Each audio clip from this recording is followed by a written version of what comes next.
This is a reaction video. It's covered by fair use. This is a reaction video. It's covered by fair use.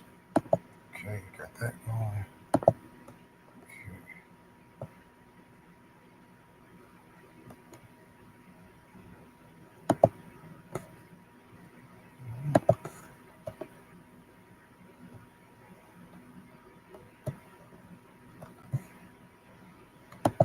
Oh, well, everybody know who I want next. I want Terrence Crawford next. You're gonna make that happen? Huh? You're gonna make that happen?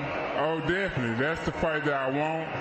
That's the fight everybody else want. Like I said, I'm gonna get these straps that I'm gonna go over there and take his shit too. All right.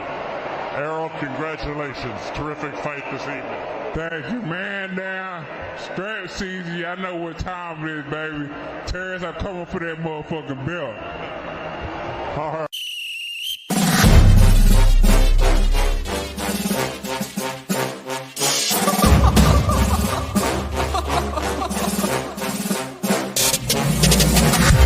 I'm not catching fades anymore. Gotta keep my hands clean when they come for the board. Keep it smooth like a dawn, making moves in the dark. Cause I learned how to swim in the pool full of sharks. Now they coaches, cause they can't read all his motions. How the kid never switch codes, but he code switch focus. Staring down your team with a frozen, ice cold look that could end the summer solstice. Cause I'm more like the top dog. Keep on running game and the gang will accost y'all. I be calling plays from a plane while I'm off court. But we ain't the same, you a lame, I'm a mob star.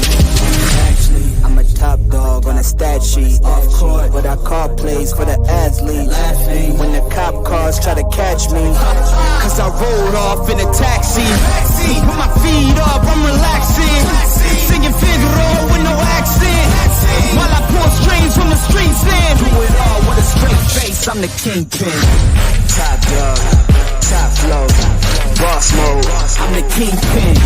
Showstopper, top dog, God vibe. I'm the kingpin. They know I'm a dog and a beast, man. Yeah, I keep the peace with a piece, man. I ain't got no time for a piece, man. Why would I respond to a pawn? I'm the... Hold up.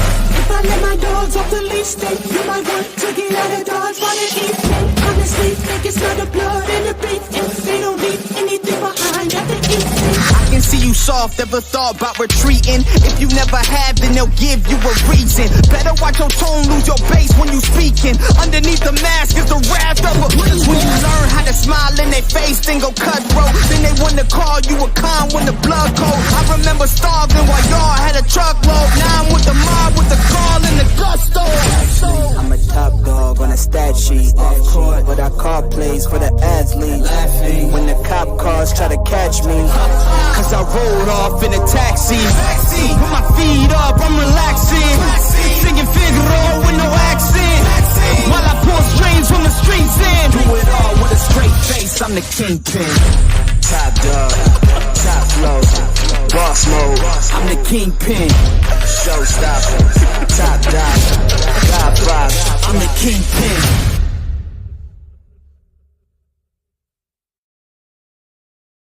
On the live stream, but I've been out here on the road and had a flat tire and everything, man. You know what I'm saying? So I got trapped out here. I'll be watching it from the truck.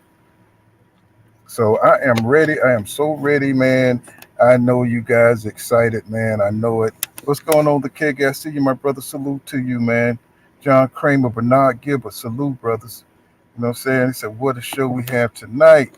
Yes, sir, man. I'm talking about they getting crunk. You know what I'm saying? You see the attitudes changing. Terrence Crawford had to cool down. He had to cool down the crowd, bro, because it was getting a little amped up in that scene. That's why they tried to chill out this here whole press conference, because the fan base is off the chain right now. Everybody's off the chain. You know what I'm saying? Everybody talking shit. Everybody's just ready to see who is going to be the king of the welterweight division. And, you know what I'm saying, this shit been boiling over for years. For years, you know, we've been talking shit, going back and forth, arguing with Bud Crawford fans. Bud Crawford fans been arguing with Errol Spence Jr. fans. So you seen, you know what I'm saying, at the press conference the other day, you know what I'm saying, Crawford had to get up there and say, hey, man, y'all need to chill out. You know what I'm saying? Root for your fighter. And, you know, I really commend Bud Crawford for doing that. You know what I'm saying? Besides, I mean, because they were the side really, in my opinion, that always went personal, that always, you know what I'm saying, just saying shit that was just out of line about Errol Spence Jr. Now, not like I'm some kind of EJ Avenger, but if you just want to keep it real, you know what I'm saying, they are the ones that like really, you know what I'm saying, push shit over the edge because you know you got a whole bunch of, you know what I'm saying, broke ass niggas over there, you know what I'm saying, you know what I'm saying, they ride, they think Bud Crawford really represents the hood or some shit. You know what I'm saying? He really don't. You know what I'm saying? He really don't. If you think about it, EJ is more, you know, more of a down to earth, humble type person that'll holler at you if he see you on the street. So everything about Bud Crawford, they got it backwards. But for some reason, I guess maybe because he black as hell. You know what I'm saying? They think he represent the hood or some shit. But salute to you, Ray Champion. What's happening? Don Jenkins, the Gotcha Gamer. Salute to you, bro. Philly Philly Bull 91. Salute Brandon House in the building. Detroit. What's going on, Mike Biggs Boxing? What's happening, my brother? Salute to you. Yeah, man, I'm out here on the road. Cash Crypto. Salute to you. American One. Salute to you. Judah. Salute to you, bro. And Stylist the Artisan. Salute. What's this say? Jay. What's that? Scribe Films. Salute to you, bro. And B Ra. What is that? B Ra 87. What's going on? The 300's up in the building. Let me see. Adrian Smith. Salute, bro. Greeks with fire in the building. TZ Franks in the building. Salute. Everybody coming through. Cause we excited to see this fight, man. And this is something we can't miss, man. I mean, I'm like down to my last talking about this shit. Cause we done covered every aspect that we can. And man, let me tell you something. The energy is ridiculous. The energy is ridiculous. I'm talking they what I'm saying, like if you see the look on EJ face, you know what I'm saying, at the weigh in, I mean the body, I mean just the way they've been putting in work, bro. They've been, if you look at any of other EJ's like weigh-ins or something like that, this one here, he looks like he's totally healthy. He look like he's totally full. He don't look like he's emaciated. He don't look like he's all veiny and shit like he was, you know what I'm saying, dehydrated like he was when he fighting Mikey Garcia or when he was fighting Sean Porter. This one here, he did everything right. He did everything right for this fight.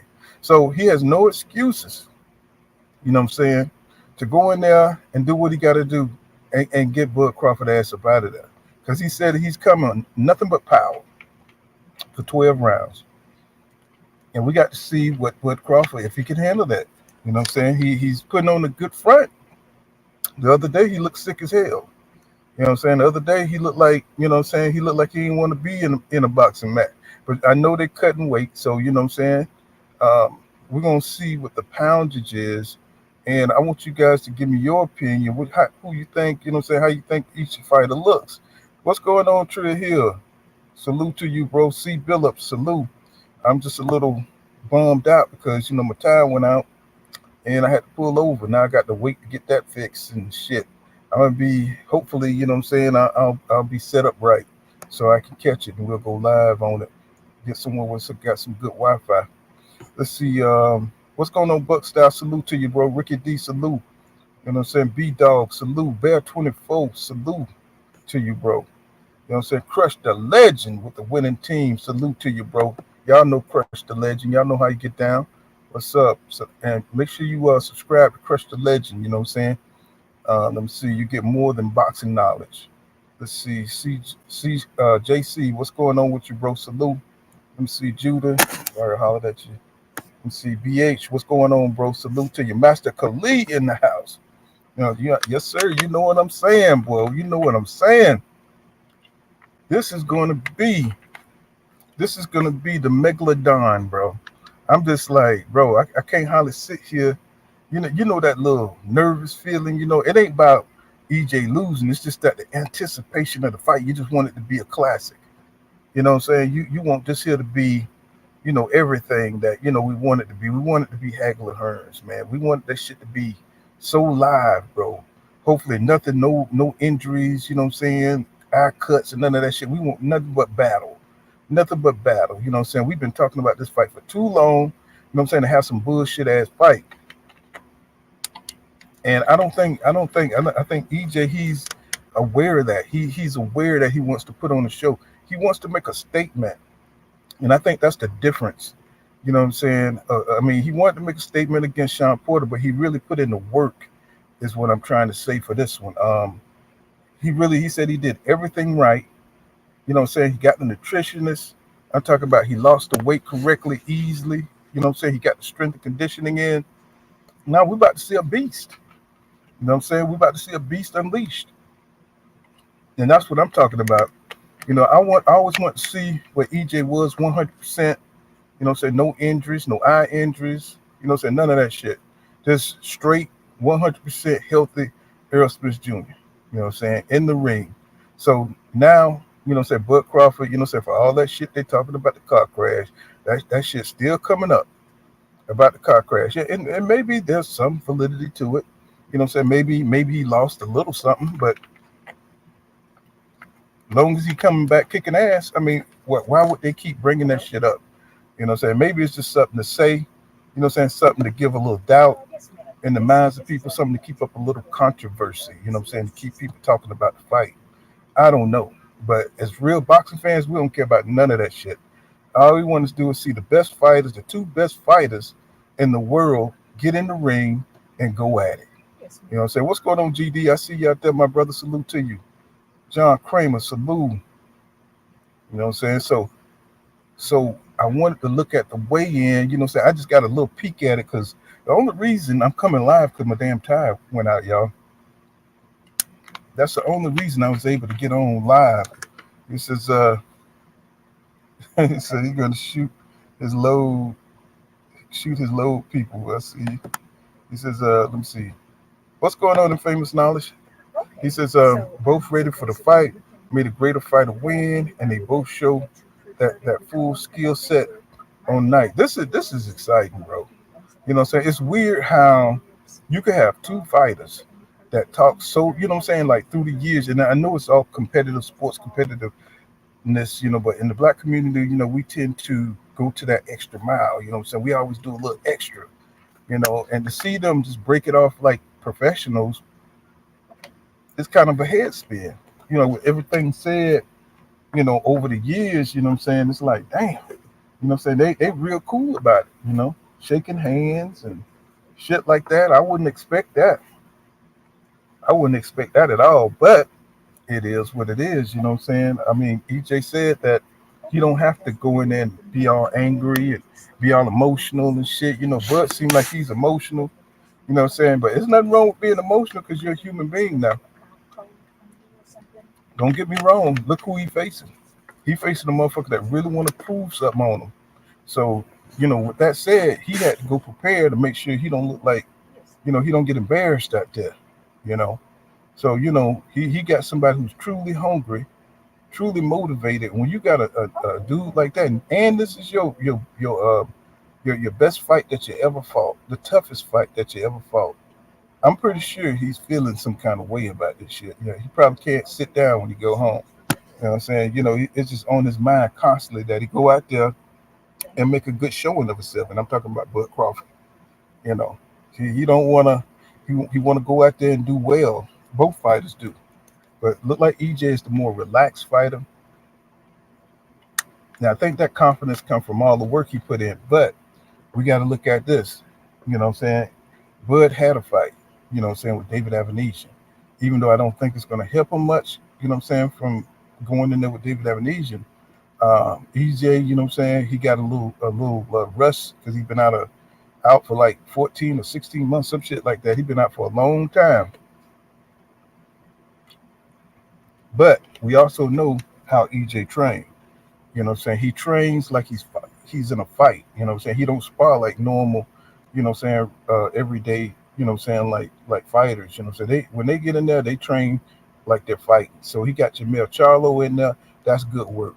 What I'm saying? That is good work. It's not exactly Terrence Crawford. I'm pretty sure he had other smaller, fast little, what I'm saying, moving type sparring partners in there. And I don't know their names, but I'm pretty sure he had some guys like that so he could chase around and cut the ring off on. And B. Russell says Errol Spence is coming to fight Crawford coming to fight. Let me see how you say that. He said Errol Spence Jr. is coming to fight. He said Crawford is coming to fight. He said I hope the fight becomes a fight of the year type fight. He says something to remember. That's what I'm saying. Yeah, I understand, bro, because it's almost like you've been waiting for Christmas. You know what I'm saying? We getting our Christmas early. And the shit just came out of nowhere. The shit was just so random. What I'm saying? It didn't come when we wanted it to. It didn't come when we wanted it to, but it came right on time, didn't it? What I'm saying? Before Crawford, make that next click to 36. And before EJ, what I'm saying, got into another car crash, some shit, or something happened to him. That's why I'm glad he said that he stayed his ass in the house. Because look like every time he go out, what I'm saying, something be waiting for him. What I'm saying? Something to put this fight back. He says, Bomac, he says, what looking hard to see what EJ was weighing at that time, watching when EJ steps on the scale. Yeah, what I'm saying, Bomac is like one of them little drama queen type dudes.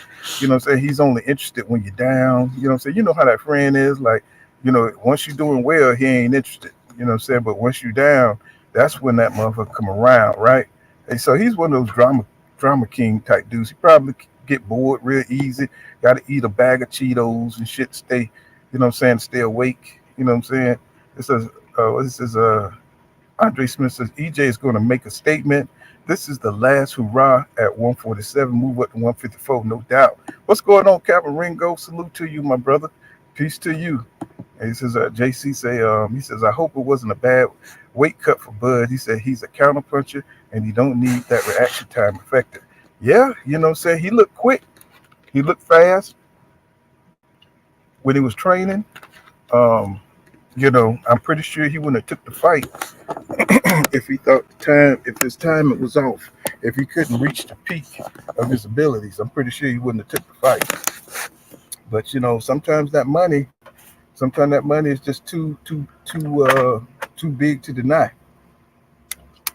Sometimes, what I'm saying, I don't know what they're getting paid for this fight, but to get Bud on board, I'm pretty sure it was enormous, especially to fight EJ. He says, Bear 24 says Charlo must be on some type of a drug because his reaction time was off on that slab. Man, I got to get into this, man. Let's go. He says, John Kramer says, nice. Would have loved to have been in Las Vegas, but not me, man. I mean, I just got a feeling like shit gonna pop off. I would have loved that shit in my 20s, but now I ain't with the bullshit. What I'm saying? I ain't with the bullshit. The way people get down nowadays, bro, it ain't nowhere to be. I don't want to be around all them fools. GD says, at the press, he says, Bud kept moving side to side, nervous energy. Today, dancing shit. He says, rip, Bud Oge. He's a man down, undisputed. Of course. Let's see, he says, I think Crawford gas is out by 7th round. If EJ set that high pace, and I think that's what he's going to do. I think he's going to go out there and he's going to really see what kind of conditioning, test Crawford conditioning. He's really going to try to work that jab, and he's going to try to break Crawford down. What I'm saying? Like he always do, but it's just going to be a healthy Errol Spence Jr. You're seeing a better version of Errol Spence Jr. You know what I'm saying? This is a kid, how you say that? King Clotel, 19. He says Bud is trying to cause a lot of chaos before the fight. He said that's a sign of being nervous. That's that ghetto shit. That's that ghetto bullshit. They're trying to get into EJ head with all that rocking and dancing and shit. That's out of character. You know what I'm saying? That is out of character. You know what I'm saying? And what you do, you know what I'm saying, when you're in a situation you're trying to control, you know what I'm saying, you're gonna act out of character. You know what I'm saying? He trying to look like he all excited. Shit, he nervous as fuck. You know what I'm saying? I'm pretty sure both of them are pretty nervous. But I think EJ, you know what I'm saying, having worked as hard as he has, you know what I'm saying, that gives him the confidence, you know what I'm saying, to go into this the way he is. And I'm pretty sure he put some sick work into it. J.R. Johnson says, I'm sick of everybody picking Bud picking Bud, acting like EJ has no skill. And see that's the thing that aggravates folks. No, EJ already said it. He says, I'm gonna bring my fundamentals. He says, you bring your talent. You know what I'm saying? We're gonna see what happens. What's happening? That's what he's gonna do. Adrian Smith says, with both of these guys' talent, it's gonna show who's old gotta go. Yes, sir. You know what I'm saying? It's gonna be sad after the fight too, man. It's like, damn, we ain't gonna have this rivalry no more. You know what I'm saying? Next rivalry will be Devin and Tank, right? 15 months. Yeah, 15 months. He been out of the ring. He says, hey, Mr. Foot, what's going on, Ambrose West? What's happening with you, my brother? Salute to you. Now let's see. He says, Reeks with Fire says Errol's pissed about that coin toss. He said Crawford better come out first or we'll add to the mauling. You know what I'm saying? So I mean it's a lot of demands, man, that you know what I'm saying. Yeah, I don't know. I wish I could look over all the demands that he had to give up, and including the money. I'm pretty sure EJ pissed about that too.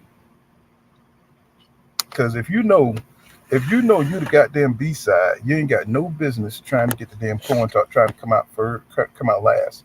You know that. But see, Bud, you know what I'm saying, he represents the rebellion, you know what I'm saying, of this generation. You know what I'm saying? They don't want to do things by the book no more. They don't want to do things by tradition anymore. They want to make their own way. They want to make their own lane. And that's what Bud kind of represents. And it's like, with him walking away from negotiations, not caring how it looked, just doing what the hell he want to do. You know what I'm saying? It's out of order. The shit is out of order, man. So EJ mentioned the shit. He's like, yo, you know what I'm saying? Why I got to do a coin toss, you know? And it makes sense, you know what I'm saying? But, if he agreed to it, you know what I'm saying, that's on him. But I know that Bud probably would have walked away from the damn fight if he wouldn't have done it. So Roman Emily Jones, how you doing? Salute, my brother. He says, what's good, Bull? He says, panel, chat. He says, my birth. He says, it's my birthday eve. Oh, what's good? Happy birthday to you, my brother. Early happy birthday. If I can't get back, you know what I'm saying, I'm gonna park somewhere. We're gonna watch this live. He says, man down strap season. Put him in the dirt time tomorrow. I can't wait. Yes, sir, man. I know it, man. It's like, whoo, man, this fight, I'm gonna tell y'all, this fight is gonna go by fast, y'all. It's gonna go by fast because we're gonna be watching every second of it. Every second we're gonna be on pins and needles, bro. You know what I'm saying? This is the showdown, bro. I mean, we're gonna be like, I'm talking about 6 rounds gonna be like 2 rounds. And then the fight gonna be over. And everybody gonna be like, damn, what happened?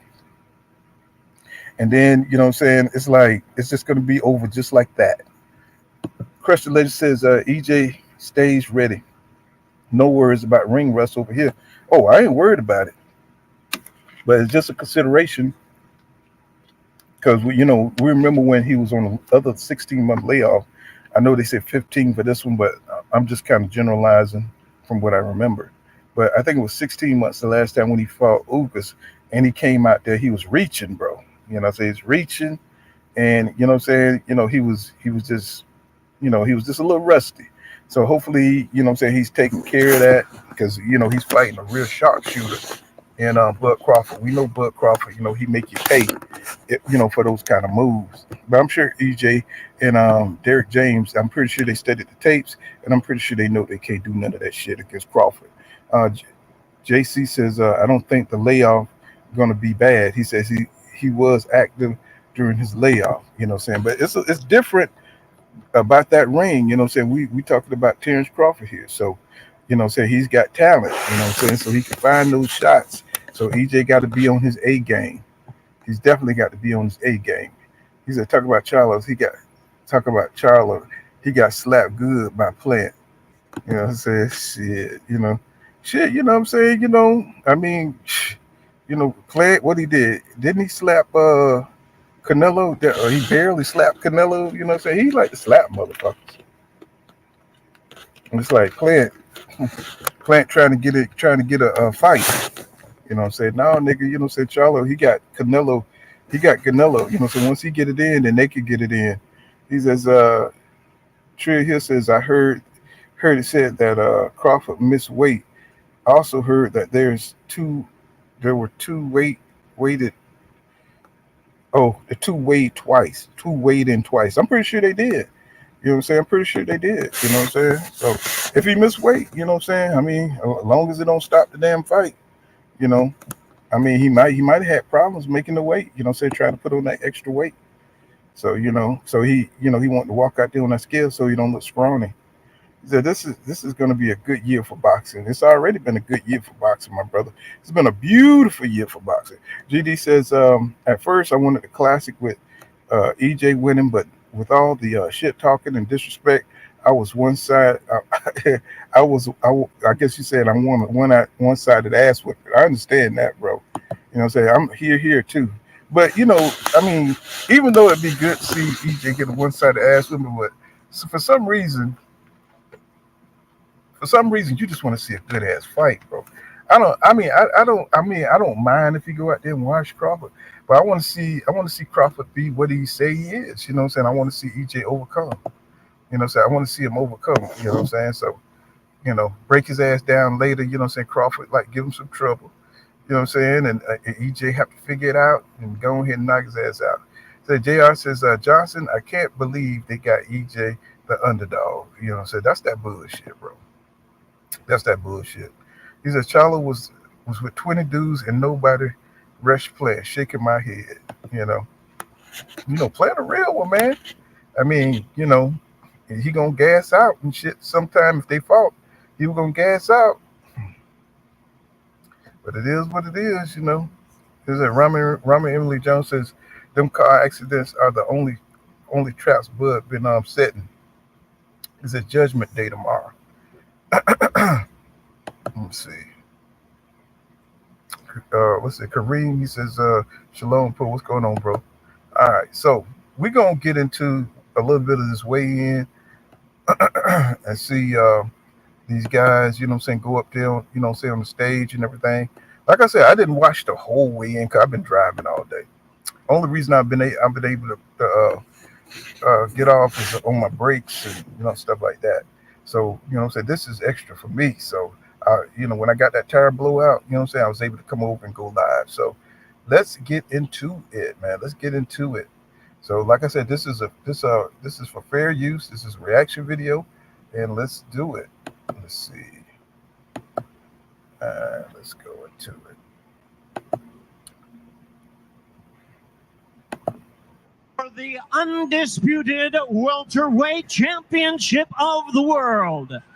First of the scale with a record of 39 wins, no losses, 30 wins coming by way of knockout in his 18th consecutive world title appearance.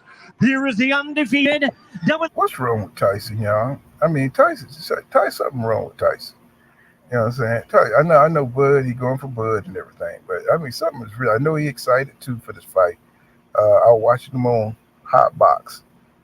There's a little channel, Hot Box and stuff, and I watched those interviews, and something's really wrong with Mike Tyson, bro. I mean, I know he took a lot of punches and everything, but other than that, it's his personality, man. The dude is wild as hell, But that was my favorite heavyweight back in the day, anyway.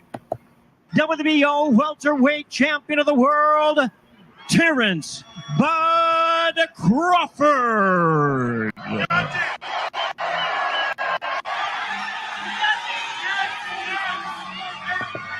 He looked solid.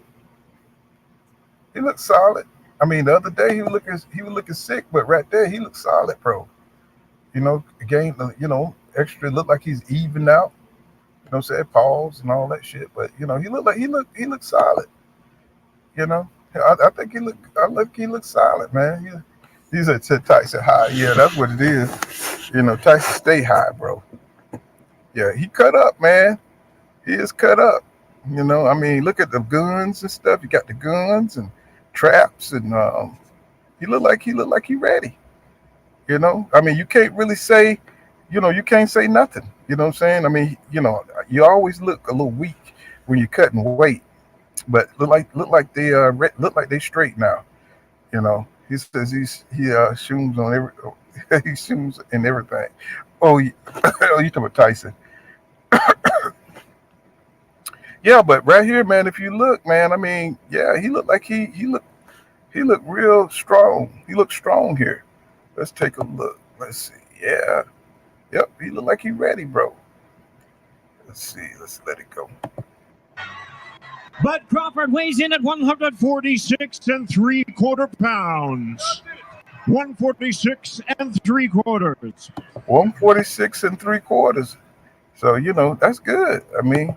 He made the weight. What's going on inside the square circle with King Judah? Y'all make sure y'all subscribe to Inside the Square Circle with King Judah. Yeah, he looks good, man. 146 and 3/4. That's not bad. He made the weight. That's all we really care about.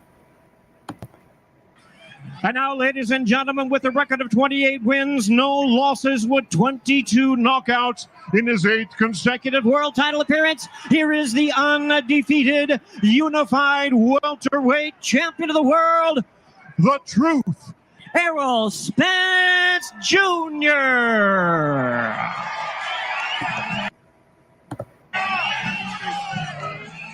Errol Spence weighs in at 147 pounds. 147 pounds. Wow, he's right there on it, bro. 147 pounds, man. He is right there on. I'm talking about, damn, bro. How do you weigh 147 pounds on the dot? God damn. Look at he looks tremendous, bro. Balls and all that. He looks tremendous, bro. What did he say, Rick? He says, Rick, what's going on, Rick? Y'all subscribe to Ricky Williams, with the winning team. He says he missed weight on the first try, bro. He says he had 2 hours to make the weight and came in under. Okay. You talk about Bud, or you talk about Spence? He says EJ looked like a tank, don't he though, man? The dude looks strong, man. He got the traps and he looked full. He looks healthy as shit. Because in the past, if you ever compared to him, looking at his weigh-ins in the past, he always looked kind of emaciated because he had those fat camps. Even in his last weigh-in, he looked full. He looked good. Looked like he was healthy. Because he's eating healthy foods now. With that nutritionist, he's doing well, man. I'm talking about. He really put some money into himself. And I think a lot of these athletes better start doing like LeBron, because LeBron, he puts about $1 million, they say like $1 million or so dollars, into his health. And it's really worth it, to keep yourself up. And you can see the benefits of it right here. This dude here, like you say, cut up like a bag of dope. He definitely is, bro. He definitely is. He looks healthy as shit, He don't look weak around the eyes and none of that stuff. The other day he was looking thin and shit, but boy, today he looked like he's straight. He looked like he's straight, bro. Wow. I think that's his mom and dad on his chest right there. I never really looked at his tattoos like that. But man, he got the 8-pack out there and shit, motherfucker. He looked like he ready to go 24 rounds. He looked like he ready to go 24 rounds, bro. Let's see. We have a fight in the main event of the evening. Look at fat ass Bo Mac. I think somebody peeped that he went over there to look at the scale. I guess he took his fat ass over there to look at the scale. So if anything's off, he can say some shit. You're a drama king, man. He really is, man. Good Lord. Let me see. He went over there to take a look at the scale. Evening for the undisputed welterweight championship of the world.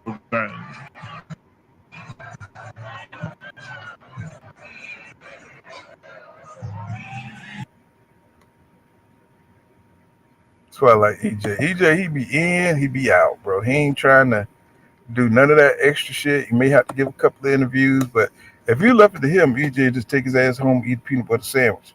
He says the real weigh-in was this morning. He said this was just for show. I see you, D Anderson.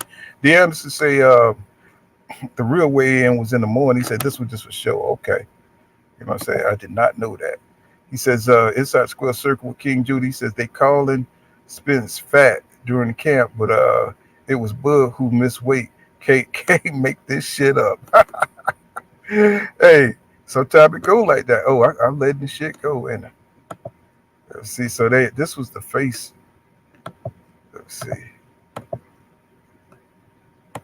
Damn, I thought I had stopped. Okay. And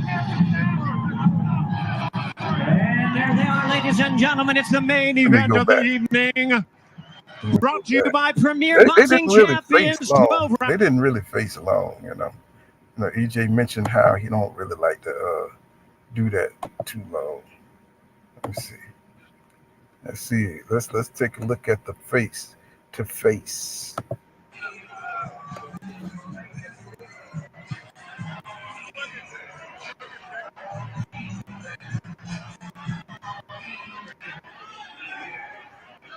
Get to it.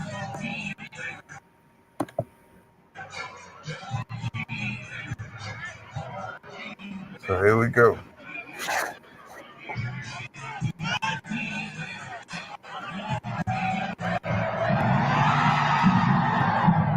Oh man, I was trying to get them side by side. Let's see. Damn, going back too damn far. There we go.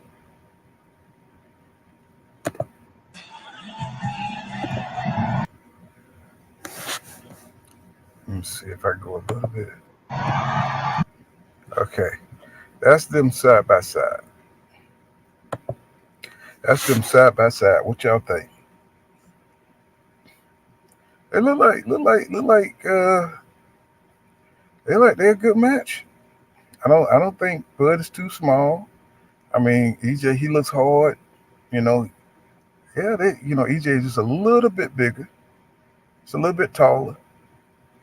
You know what I'm saying? Bud got that reach.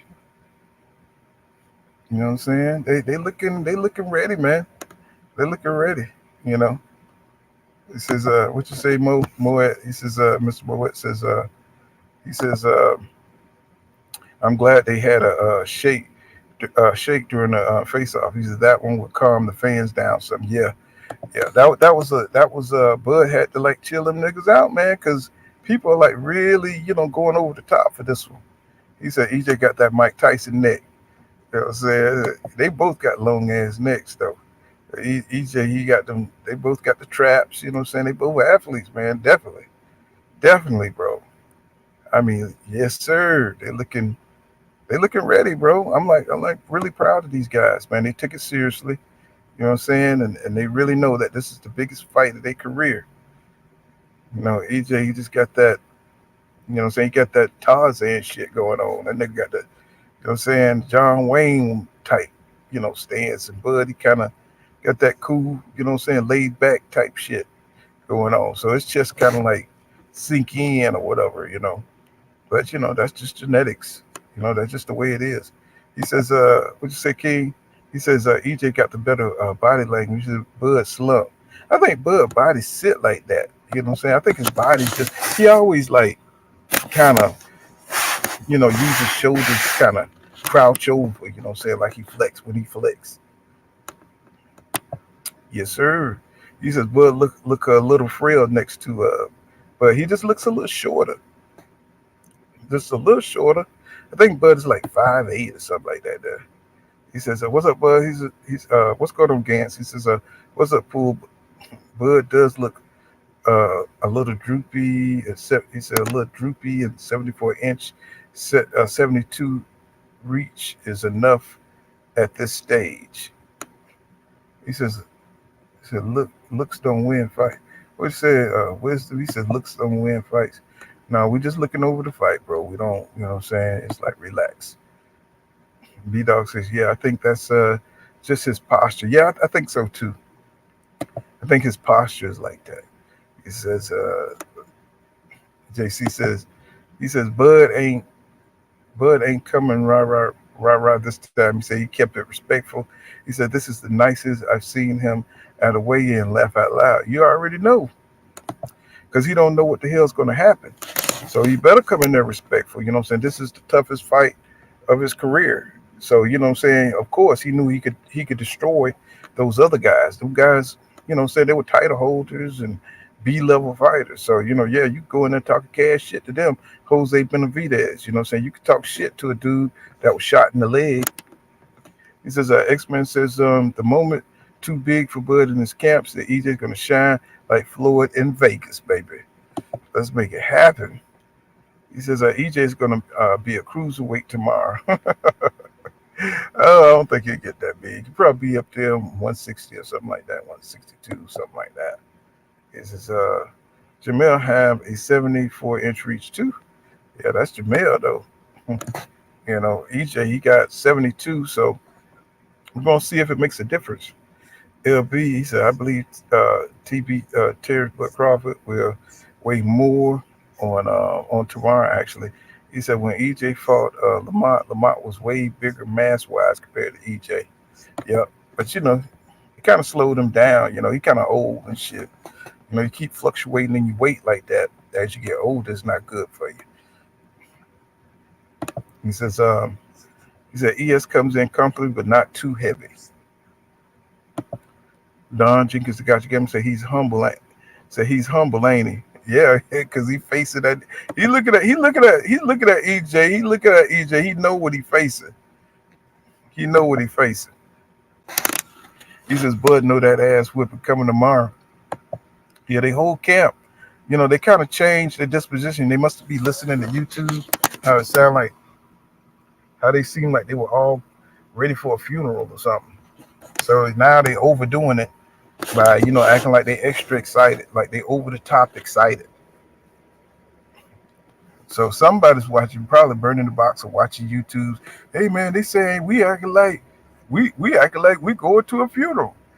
So oh man, everybody, y'all need to act excited. You know what I'm saying? EJ told Bud he don't have to thank him for making the fight. Well, I mean, I think he do. Shit, because he act like the way he acted like he was going to deny this man the opportunity to become undisputed. So I think he did have to thank him and shit. You know what I'm saying? Because he didn't think he was going to do it. Nobody really thought that this fight. A lot of people didn't think this fight was going to happen, and that shit was bringing me down. But so I had to face the facts. When the man went and fought David Avanesian, turned his back out in negotiations. Everybody was like, this nigga is not going to fight EJ. Until he got exactly what he wanted. Cop Killer said shark fest tomorrow. He said EJ will be serving broiled crawfish. He said potatoes and corn. Don Jenkins, the gotcha game, says facts, Judah. Can't say. He says go back to Bud. Last three face-offs in his posture was much more straight up in your face. Yeah, well, he was always animated too. You know what I'm saying? He was real animated. He was trying to intimidate his opponents. You don't see him trying to intimidate EJ. That's a big difference. He's not trying to intimidate EJ because EJ can't be intimidated. You see the look on EJ's face. He was like, bro, please. Please don't try that bullshit. He said, EJ used that reach. He says, EJ used to that reach difference. Yeah. King Jr. says, for the first time in his pro career, Bud is looking at a man that he knows can beat his ass. And that's a fact. That's a fact, King Judah. That's the difference here. That's the difference in his demeanor. That's the difference how he's approaching this fight. You know what I'm saying? That's the difference. He can't be the bully in this fight. And he knows it. He can't bully EJ because EJ is a bully. That's the way he fights. You know what I'm saying? From all the accounts I heard of EJ, he's a bully too.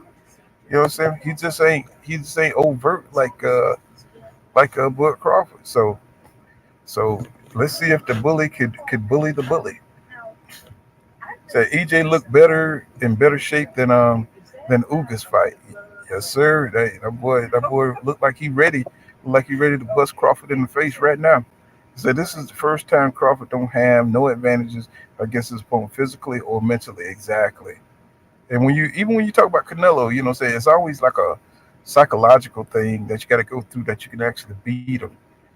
And I think, once you get in there with a 50-50 fight and see how you react and see how that turns out, then your myth is busted.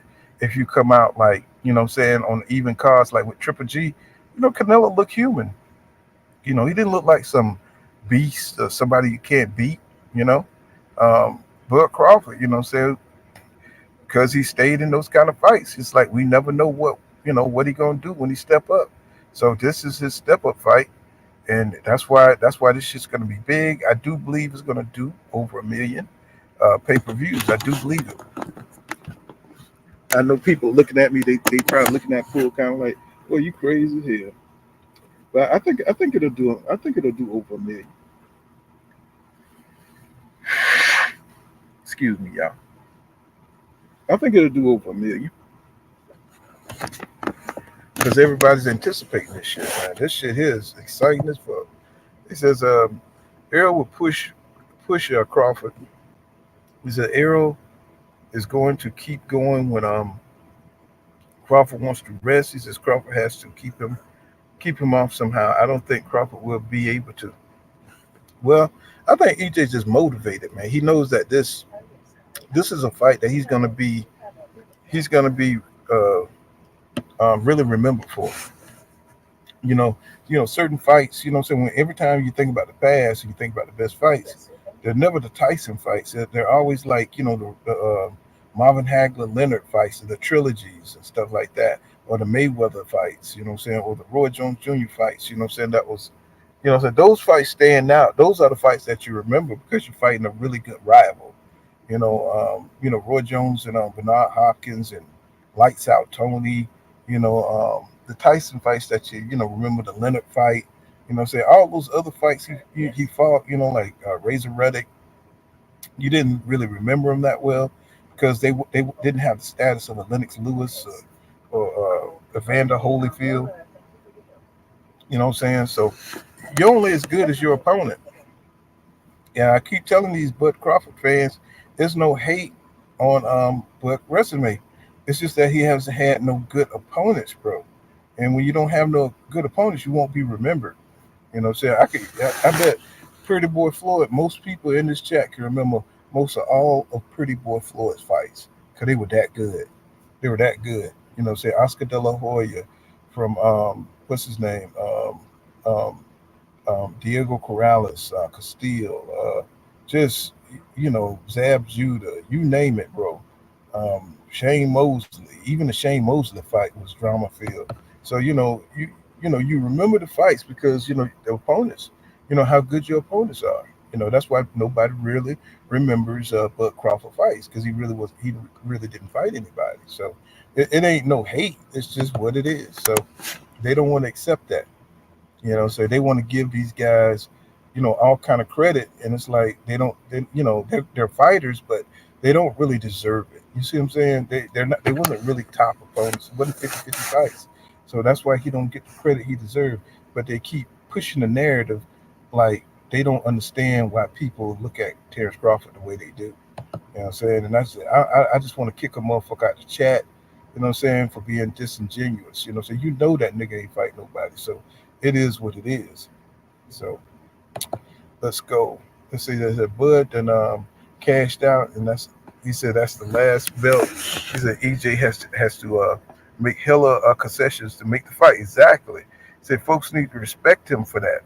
Right. That's why. But Bud got his flowers. Say EJ, like, hey man, thank you for making the fight. Thank you for making the fight, bro. You know what I'm saying? So he wouldn't have been able to get this opportunity if this dude, didn't boss up and make that happen. So let's get back into it and see the rest of the face off.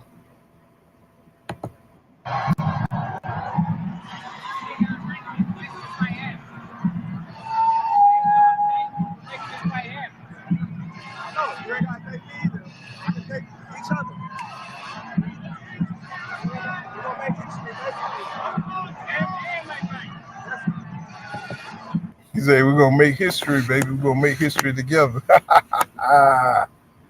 Yes, sir.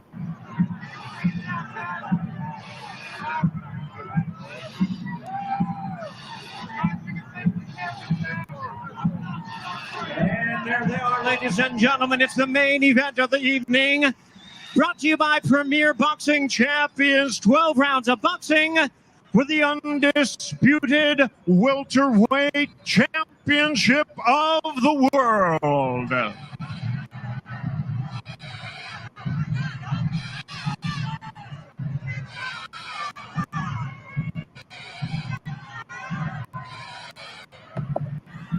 What y'all think, man? Stephen A. had came by there, and I was like, this motherfucker here, man. I really don't like Stephen A. You know, he capitalized on every damn big event, man. He can. So this ain't even. You know what I'm saying? It's like, damn. It's like, can we have one event without damn Stephen A. showing his face up, bro? This is Robert Emily Jones says Bud did all he could do to avoid this fight. Is that and nothing worked. You know, I mean, hey, when your kids asking you, Daddy, are you gonna fight this guy? You know what I'm saying? You got to do what you got to do. You definitely got to do what you got to do. X-Man says coin toss money out of EJ pocket. He says the waiting game. He says EJ gonna put a whipping on Crawford. I think so too. I think so too. And trust me, I do believe that the fight is gonna break out early. You know, once Bud take a serious punch, and it looked like EJ is getting the better of him, I think it's really gonna jump off, man. I think the fight is really gonna jump, and I think that's when EJ gonna go to work. And usually it take about 2 or 3 rounds. You know, EJ come out fast, but you know, say for him to get cooking, get his timing down, you know, say around about 2 or 3, man, he'll be cooking. You'll start seeing him pull away or separate himself. He says the world. He said the world will be watching this fight. I think so too, bro. For some reason, man, I think they're gonna do record numbers. This fight is gonna do record numbers. I think they got even casuals want to see this fan. You said you brought it. You brought it, my brother. Oh yeah. He said I got to get on it. I got to get on it. Don Jenkins got your gamer. He said he said he said he will be able to show his full ability. That's what I'm talking about. Let me see. Gant say he says win, lose, or draw. He said they both about to make a substantial amount of money in the expo of what's it? The expos for the winner is over the top. The expo for over the winner is over the top. Yeah. Well, they're gonna. Well, I mean, like I said, I don't know what kind of purse they make. If they making some shit on the back end, or you know, what I'm saying, but I don't know what their guarantee purse is. But shit, they should be set the way they seem. They seem like they're really satisfied with the outcome of whatever the split is. You know, and EJ he just happy to what I'm saying to get what he getting. So you know, as long as he happy, shit, we got the fight that we wanted. Shit, that's what's up. He says, but he said they gonna. He said, but they're gonna say he just made everyone look that bad and stuff. So let's see. X-Men says EJ jab coming at a different angle, body shot, punch placement, and educated aggressive pressure gonna sink Crawford. Man, I mean, we don't analyze it so much, man. It's just like EJ. I mean, Bud is gonna have to do something to nullify EJ jab, and I just don't know what.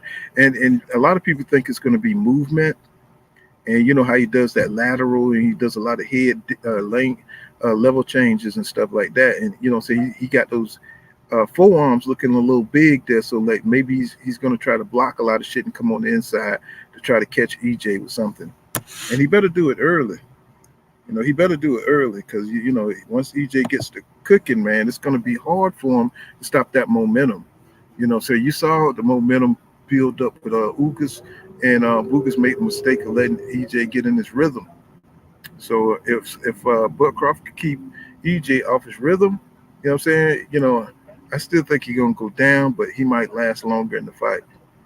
Michael Robinson says EJ gonna retire Bud Saturday night. My opinion, Errol is gonna punish Bud until round 6 through 8. He said Bud will probably be sleeping. Damn. It's like, yeah, y'all ain't giving Bud no damn chance. Like this nigga, y'all ain't giving him no. What's going on, Mark? Let me drop the link.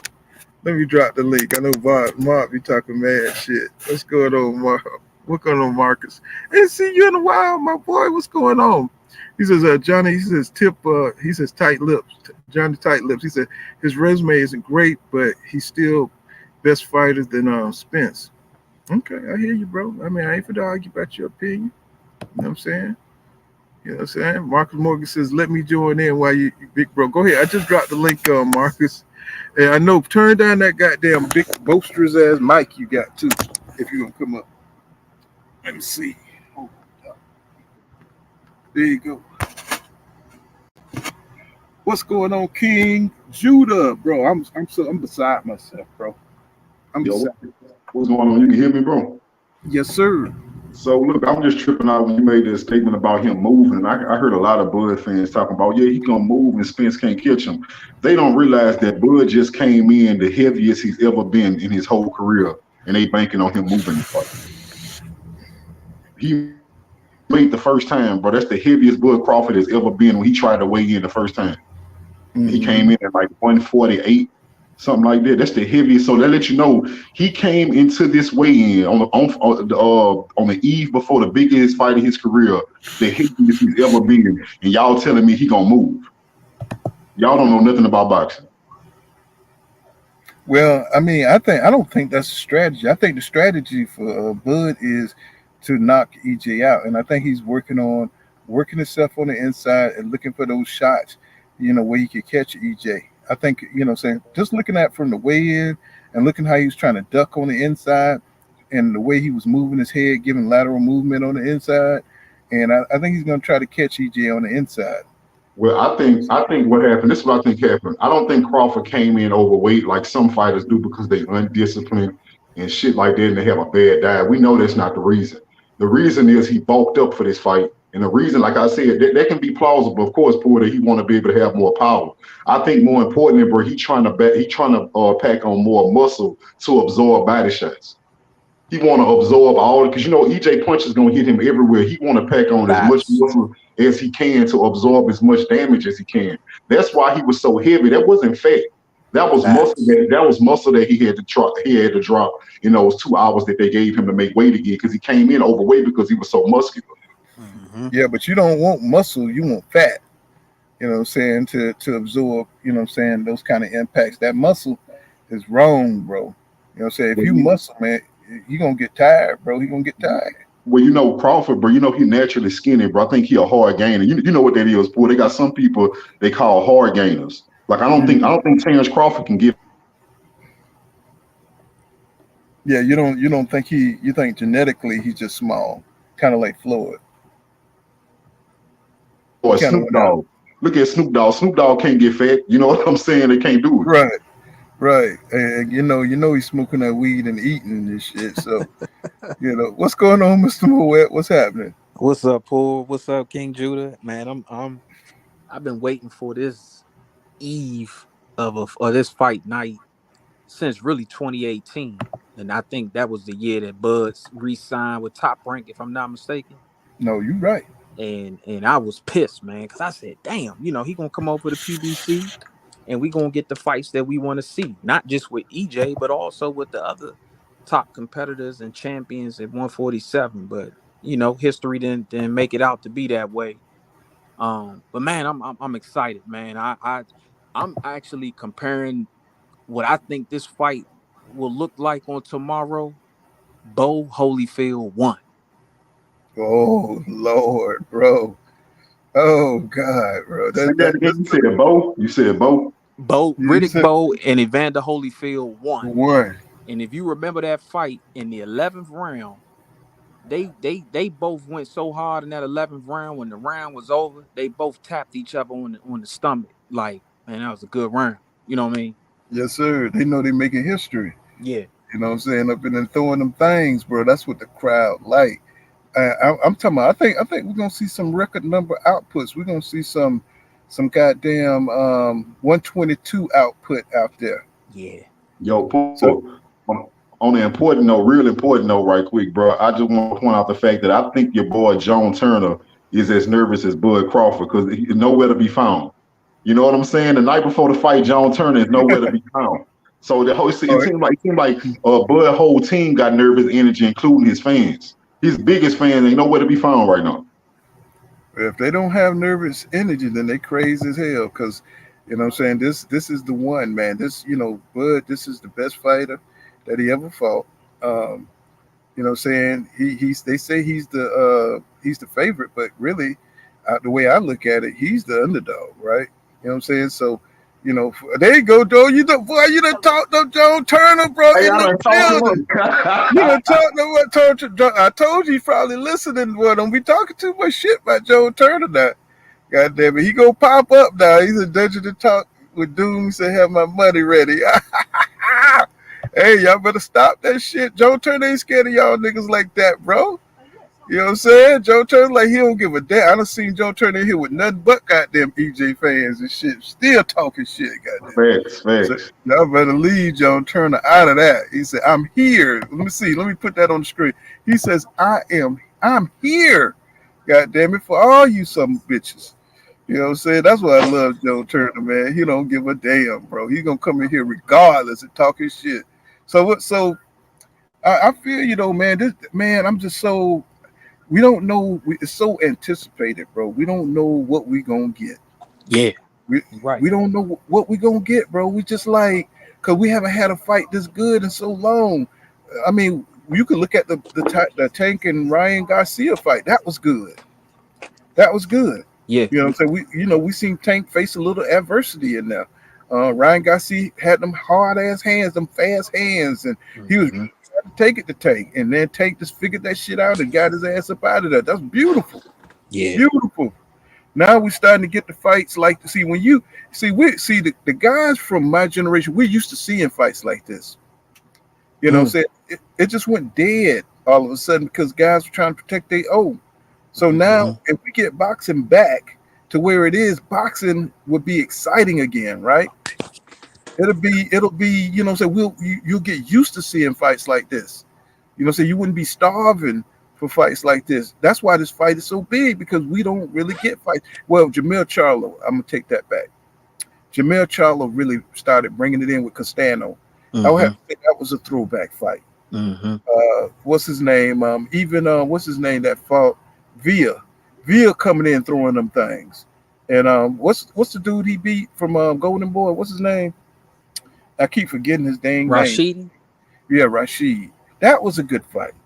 Oh You see what yeah, I'm yeah. saying? That was a great That fight. was that was an awesome fight. So now boxing is starting to pick up again. You know, shit. Tim Zoo himself is exciting in the ring. You know what I'm saying? He go for broke. Yeah. He's trying to fight the best. You know what I'm saying? So boxing is starting to turn around a little bit. It's inching back around a little bit and getting away from, what I'm saying, just the setups, that we're Yeah. used to seeing. The Or the one-sided ass whipping fights, the showcase fights. yeah. You know what I'm saying? So this here right here, this is gonna set a precedence for everything else that's gonna happen this year, next year. Everybody's gonna be looking for them good fights, what I'm saying, to What's up, happen Cole? again. What's going on, Kareem? What's happening, my brother? So what you thought about the weigh-in, bro? Kareem. Yeah, man. You, Can you hear me? yeah, I can hear you. Yeah, whenever I switch to something else, my goddamn Bluetooth speaker goes off. Mm-hmm. Was you asking me Uh, something? yeah, I said, what you think about the weigh-in? What you thought, saying, from seeing both fighters, seeing the shape they in, what I'm saying, seeing how the trainers acted. Man, I'm gonna tell you, bro, I was tripping the other day when Derek James, when he popped off, what I'm saying, talking about Bo Mac, talking about eating Cheetos and eating a hamburger. Oh, bro, I was like, Derek James don't even talk like that, my nigga. You Man, know what I'm saying? you had a dude on one of these other channels trying to explain that Bomac can't stop eating. It's a disorder. It's like, Mm. genetic disorder. And I was like, that's bullshit. Put his ass in a cage, he'll stop eating. Yeah, it's called being fat and greedy. That's what it's That's all called. That's the that's disorder, all the, it is. the Man ain't fat and got no greedy disorder. man ain't got no discipline. He just want to keep stuff in his mouth. That's all it is. Eat some healthy Mm. So, food but to do what some y'all thought? Wasn't good. that out of character for Derek James? Derek James getting a little Yeah. emotional with this thing, wasn't it? Yeah. I was like looking at Derek. I was like, oh man, and of course, Bomac and Crawford. I hate when they yell over people. That's female shit, bro. When they start over talking when you talking and trying to drown you out, bro. I'm like, I hate What, that when I see when you dudes know, do that Paul, shit. that's Bo Mac, Bud, Keyshawn, and I won't say Shakur so much, but them three I mentioned, they act like bullies, and they talk. If you see the way he was talking to Derrick James, they talk to them people like they better than him. And I for the life of me, I can't understand it. But Derrick James was offended when Bo Mac said, "You've been hiding." Derrick James like, "What you talking about hiding? What?" Yeah. Yeah, putting that bullshit out there, like Bud been chasing EJ and Yeah. like they ducking and like, bro, you still on that shit? I'm like, it's like that's the thing when you deal with. I ain't gonna say Joe try to exclude him from it. Well, I don't know. Sometimes he be fucking with that propaganda shit, but you just get tired of like the same old narrative, bro. Everybody know that man wasn't ducking him. Mm-hmm. You know what I'm saying? And it's like, go ahead, Mr. Moet. What do you say? That was me. No, Go ahead. And for him to say that, man, it's delusion. It's delusion. You see him at the weigh-in, he walks over to the scale. Like, you know what that man weight is early in the morning at the private fucking weigh-in. Now you're talking about you need to walk over and look at the scale? Get the fuck out of here. Worry about your dude being drained and having to get himself down to that weight and whatever it is he had to do that. That's what he needs to be doing. But another thing that you can't listen to Bo Mac. This is how you know the whole Cam delusion, especially Bo Mac. Just like he said that EJ was ducking, bro. He turned right around and said, "Yeah, Derek, you don't know what it feel like to train an undisputed fighter, as if Jamel Charlo as if he don't exist. Like he don't train Jamel Charlo. Right. Right. It's like it's like propaganda book that lie by omission shit. They do that all the time. I honestly think that Derek and Errol is dealing with a bunch of damn street dudes. They street dudes. They don't know the business side of this. They don't know the people in the business side of this. They're elevated now based off this fight, and they're around a whole bunch of people that they don't know how to talk to, and they just saying all types of weird shit. Like, man, like you would think for 10 years you had this. I mean, this dude held this belt that long. And y'all been around this game that long that you don't promote yourself. You don't have a professional attitude towards it with your character. Like you don't know how to turn your professional character on. Mm-hmm. That dude sat there and was talking all nice about how we shouldn't be going back and forth. Because people look at us in a strange way. In the next couple of minutes, he calling motherfuckers bitches and all types of crazy shit. I was like, what the? Like, damn. Yeah, I mean, he definitely bring that low end energy, bro. That hood energy. He brings that shit, like that toxic ass shit. He bring that. Y'all heard when that man was trying to give Bo Mac credit. Yeah, you got a undisputed champ. He might be the first 2-time male undisputed. Or you're making a case for trainer of the year. Then DJ was like, yeah, that's because he got 3 people helping him. I said, bro,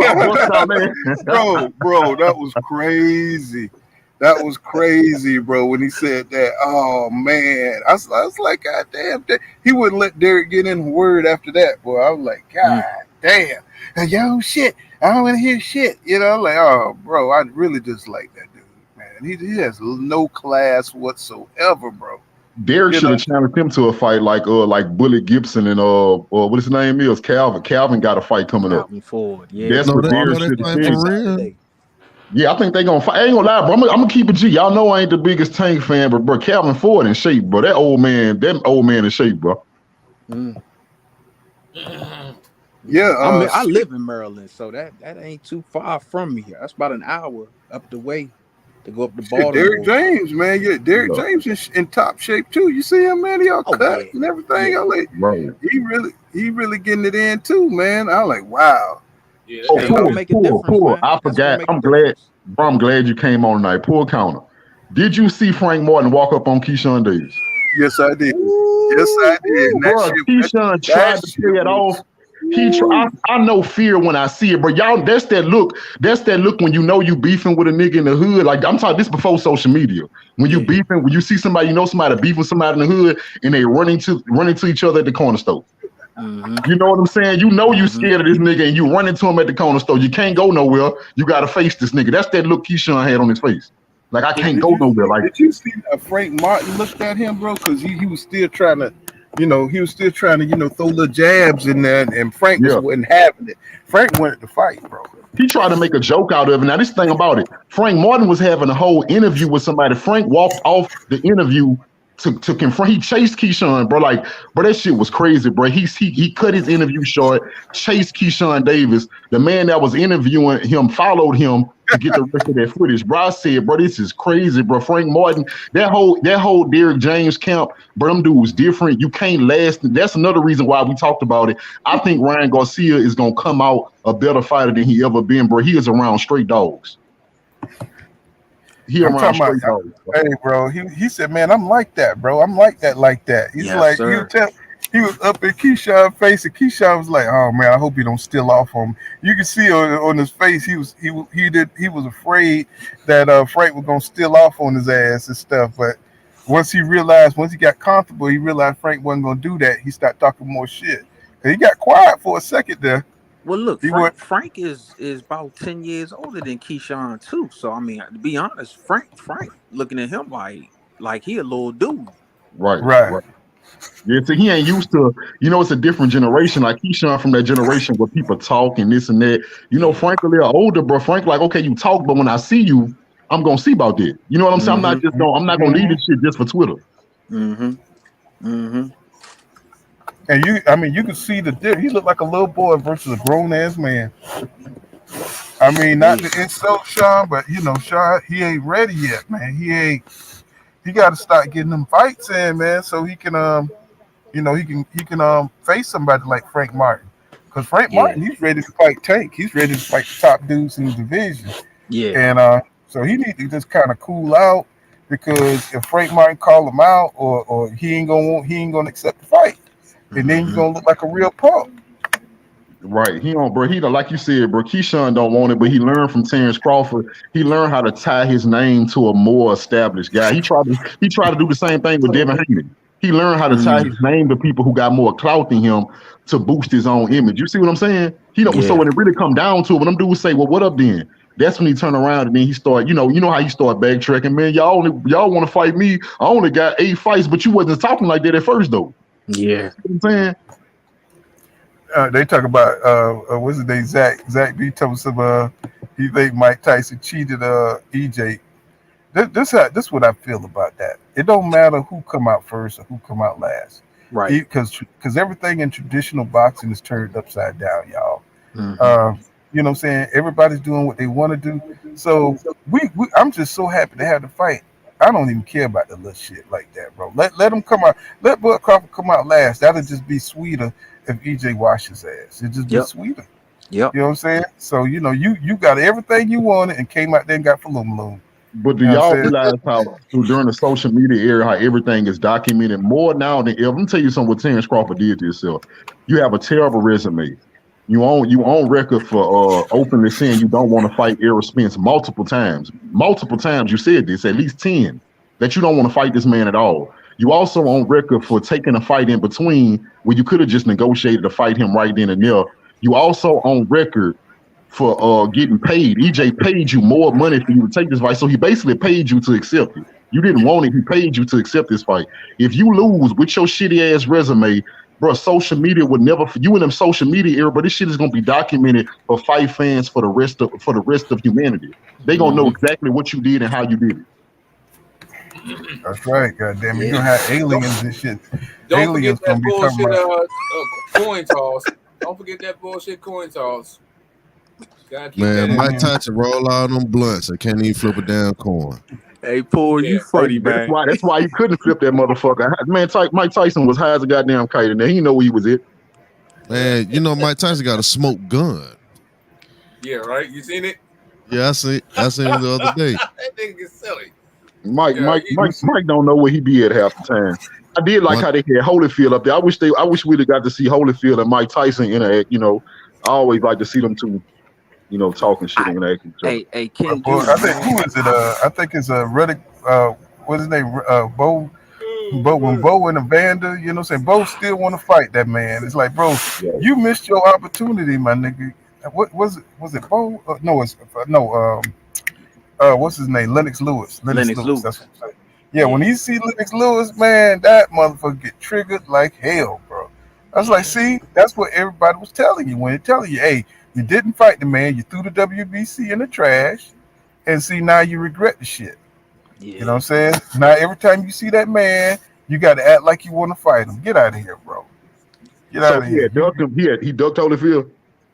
No, he ducked. No, he ducked Lennox Lewis. Oh, And okay. shit, because he Oh, was next to fight. You know what I'm saying for the Yeah. They under the fought in the WBC. Olympics, but they never fought as Yeah, that pros. yeah, that's why he didn't fight him in the pros because he got blue in the Olympics. That's why He he did. sure did. He got knocked out in the fucking Olympics and shit. So he was like, I ain't fucking with that dude. So y'all know and what I'm excited to see. Two fights I'm excited to see. This card is good, bro. I'm gonna tell you why. It is. Recently, I've become a big Donaire fan. okay. Based off what he did against Inoue when he broke his face and he gave him everything he can handle.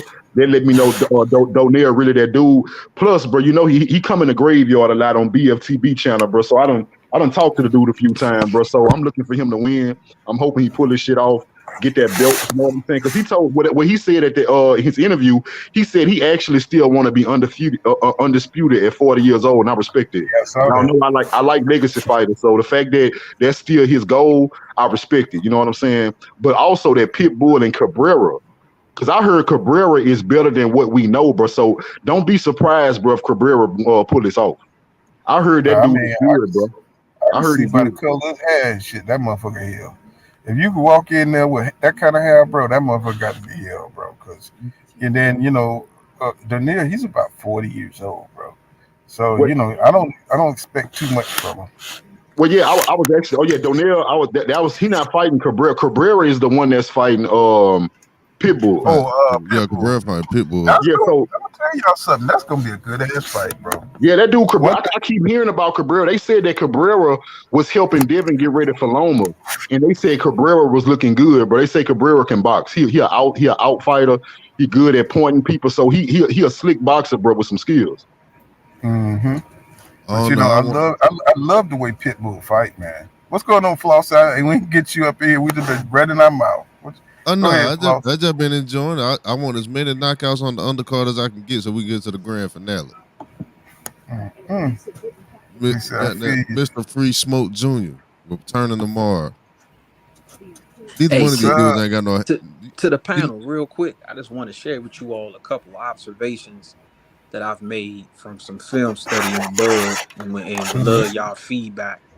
And I noticed that Bud never likes to fight with his back to the ropes. And I like to see EJ cut off the ring and force his way on Bud to make him fight off the ropes. That's one thing. And the second thing I noticed is Bud and Keyshawn and Shakur do this a lot too. They love to turn their opponents. And Sean Porter did that to Earl a few times when they fought. I feel like Earl is really going to have to either turn with Bud or out muscle Bud to prevent him from turning him. But I just throwing that out there. Want to get y'all thoughts on those two observations with Bud. Well, Bud, he like to What's that? catch you in transition. You know, so he like to catch you chasing him, just like Tank do. He like to catch you chasing him. You know, while you stepping, you know what I'm saying, and you trying to follow him on his way out, he's gonna come back. He's gonna step back and he's gonna try to catch you with that uppercut. So he's setting traps. You know what I'm saying? So as long as you know what Bud what he likes to do in the ring, what he's trying to do, I think EJ his defense is good enough. You know what I'm saying, to keep him from getting caught. You know what I'm saying? And he just got to keep the pressure on Bud and break him down and don't get caught with no like real clean ass counters, you know what I'm saying, over and over. You know what I'm saying? So as long as he do that, I think he'll be able to break Bud ass down by the 8th round. You know what I'm saying? 'Cause he's not used to fighting for 3 minutes every round. And as long as EJ keep him working and shit, he'll get up out of that.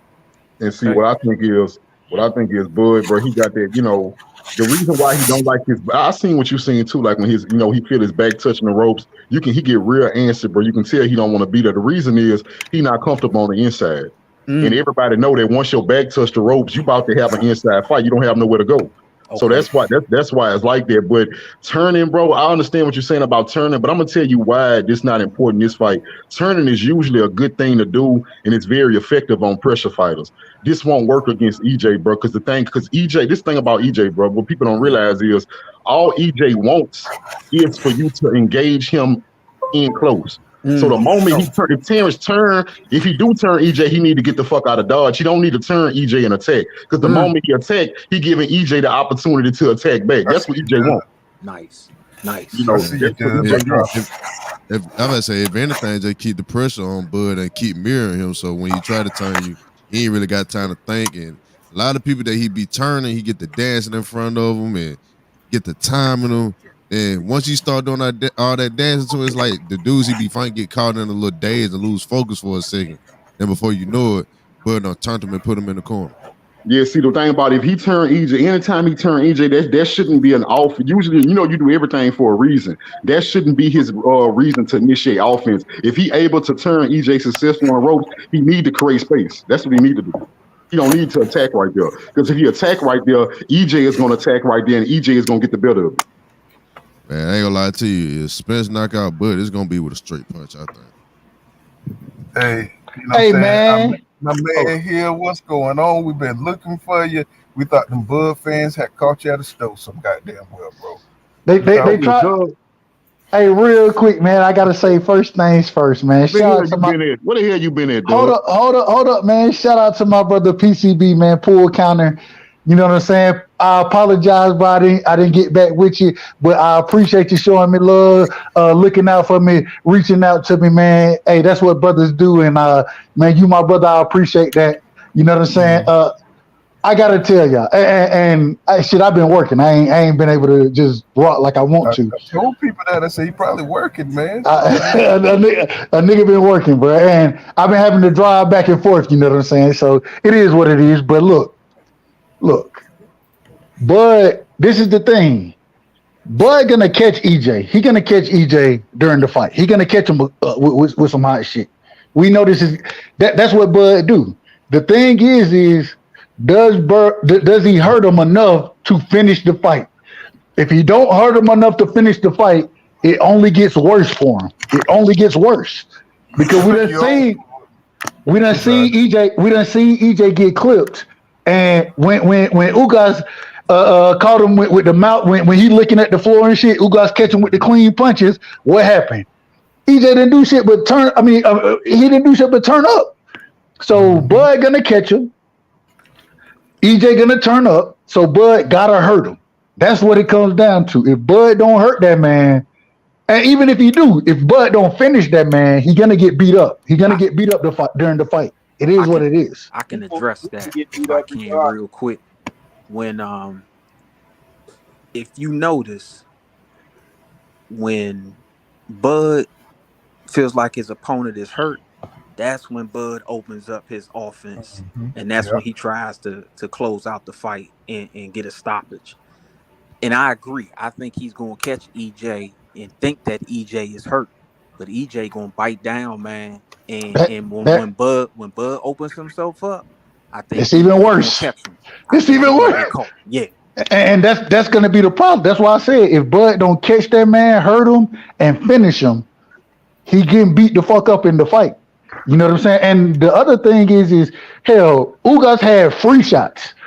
It ain't like these were I understand it's the shot you don't see coming. I got all of that. My thing is hell, EJ, this nigga was looking at the ground looking for his teeth and shit and getting caught with shots. And what'd he do? Bounce off the ropes? Should have been called a knockdown. What would he do? Bounce off the ropes, square back up, and then start and proceed to punish his ass. He proceeded to punish him.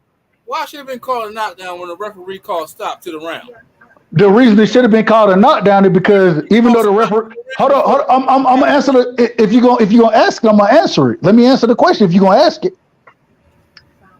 So the reason it should have been a knockdown because even with the ref calling what he called, if he called a stop and then Ugas threw punches, then something should have happened after that fact. If he called it, like you said, a stop.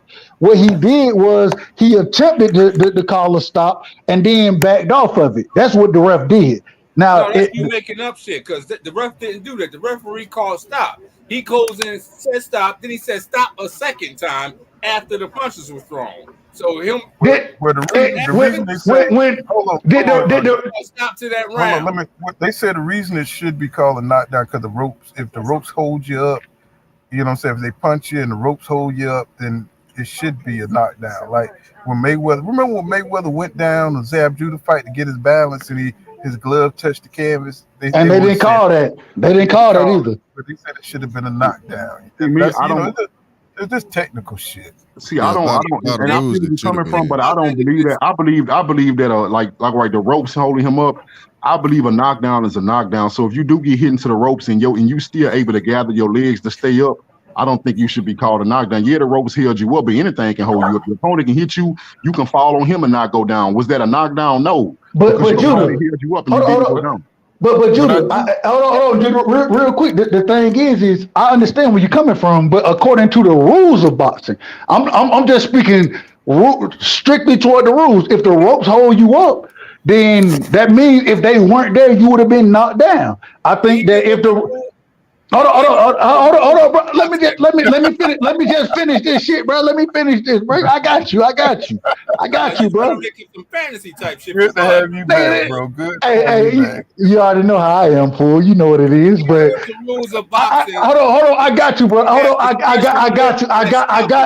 got you. I'm gonna let you educate me on the rules of boxing. That's what I'm gonna let you do. I'm gonna let you educate me on the rules of boxing. What I'm saying. So all right, if you want to go this way, all right, we'll go here. So you telling me that the rules of boxing don't say that if you get knocked into the ropes and the ropes hold you up, it shouldn't be counted as a knockdown? You telling me the rules don't say that?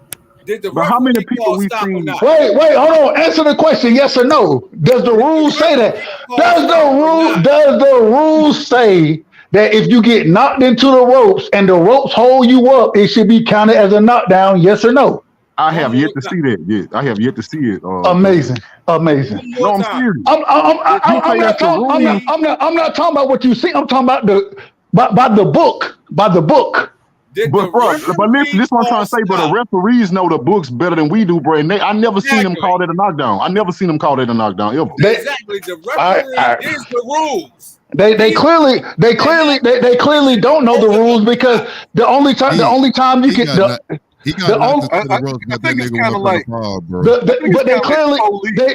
but they clearly don't know the rules because the only time you can even try to stop a fight is when the action then stopped. And the ref, according to y'all, and I agree with y'all, I do agree. The ref calling the stop, the action was still going. The reason I know the action was still going because punches were thrown, and the man did. The man when warned anything to make it your way. How about I ain't trying to make it my way. I'm just being factual. This is what happened.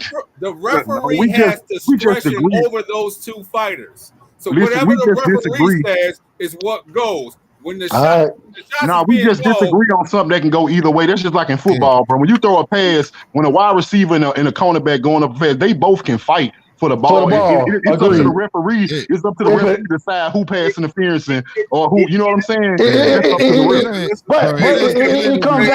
It comes down to advantage gain. Who gained the advantage? And let's get Floyd in here. Y'all been going on. Let's get Floyd in here. He ain't said a word. Did he get an 8 count? That's what I. Hey, it ain't even that, bro. The rules state if you get knocked into the ropes and you're about to fall, and the ropes are the only reason that you didn't fall, it's a knockdown. He got knocked into the ropes, but he never once was about to fall in the process. Hold on a second. He just got knocked into the ropes. He wasn't about to fall. I got a question. Once the referee says stop, you mean to tell me he gotta go refer to the rules? Or do he? Or what? His stop is the final word. Did he get an 8 count? The final word. He said stop, but the clock ain't never stop, and the action ain't never stop either though. Once that referee says stop, that's what y'all supposed to be doing. Hold on. No, real quick. My bad. Go ahead, Paul. here's what y'all missing. It might be up to the ref discretion. That's You what know, I'm. just like the police. You know what I'm saying? Like they don't have to give the guy who's driving the fastest a ticket. They could get a guy behind him that's over the speed limit. So you know what I'm saying. So it's up to his discretion. You know what I'm saying. So if the ref don't see it, it ain't a foul. You know what I'm saying? Or if he do see it, he don't call it. It didn't happen. Gave him no You know what I'm saying? no knockdown. Right. Like you said, it's the ref. Just like me, I'm gonna give you an example. If I'm the ref, right, and I see the same thing happen, I'm not gonna call it a knockdown because your legs didn't give out. Now, if you get knocked into the ropes and I see your legs buckle too, like he was going down, I may call it knockdown. But not once did Spence buckle like he was going down. His legs were strong, so I wouldn't call it a knockdown. Judah. I wouldn't. And I ain't gonna lie to you, man. I'm ready for Free Smoke Junior tomorrow. Man. The referee is the Yes, sir. Hey. Mouthpiece. He wasn't concerned about being knocked. He wasn't hurt like that. Yeah. The referee is the third man in that ring. Don't we all understand that he's the third man in there with the eyes? So whatever he saw or whatever he, at that point in time and made him call stop, he has the discretion to do all that. So when he started checking and everything, he's seen that man mouthpiece fall out. He called stop a second time. But this is I'm gonna say, bro, I think we can all agree with the referee we got tomorrow night. You do that shit tomorrow, either one of them, you gonna get fucked up because Harvey Doc gonna let you go. Hey, Harvey Doc don't give a damn. He don't give a damn. He don't give a damn. Who the ref for tomorrow? Who the ref? Harvey Doc. Let me say this, fellas. They should have say this, fellas. Harvey Doc was the ref when Errol fought Lamont Peterson.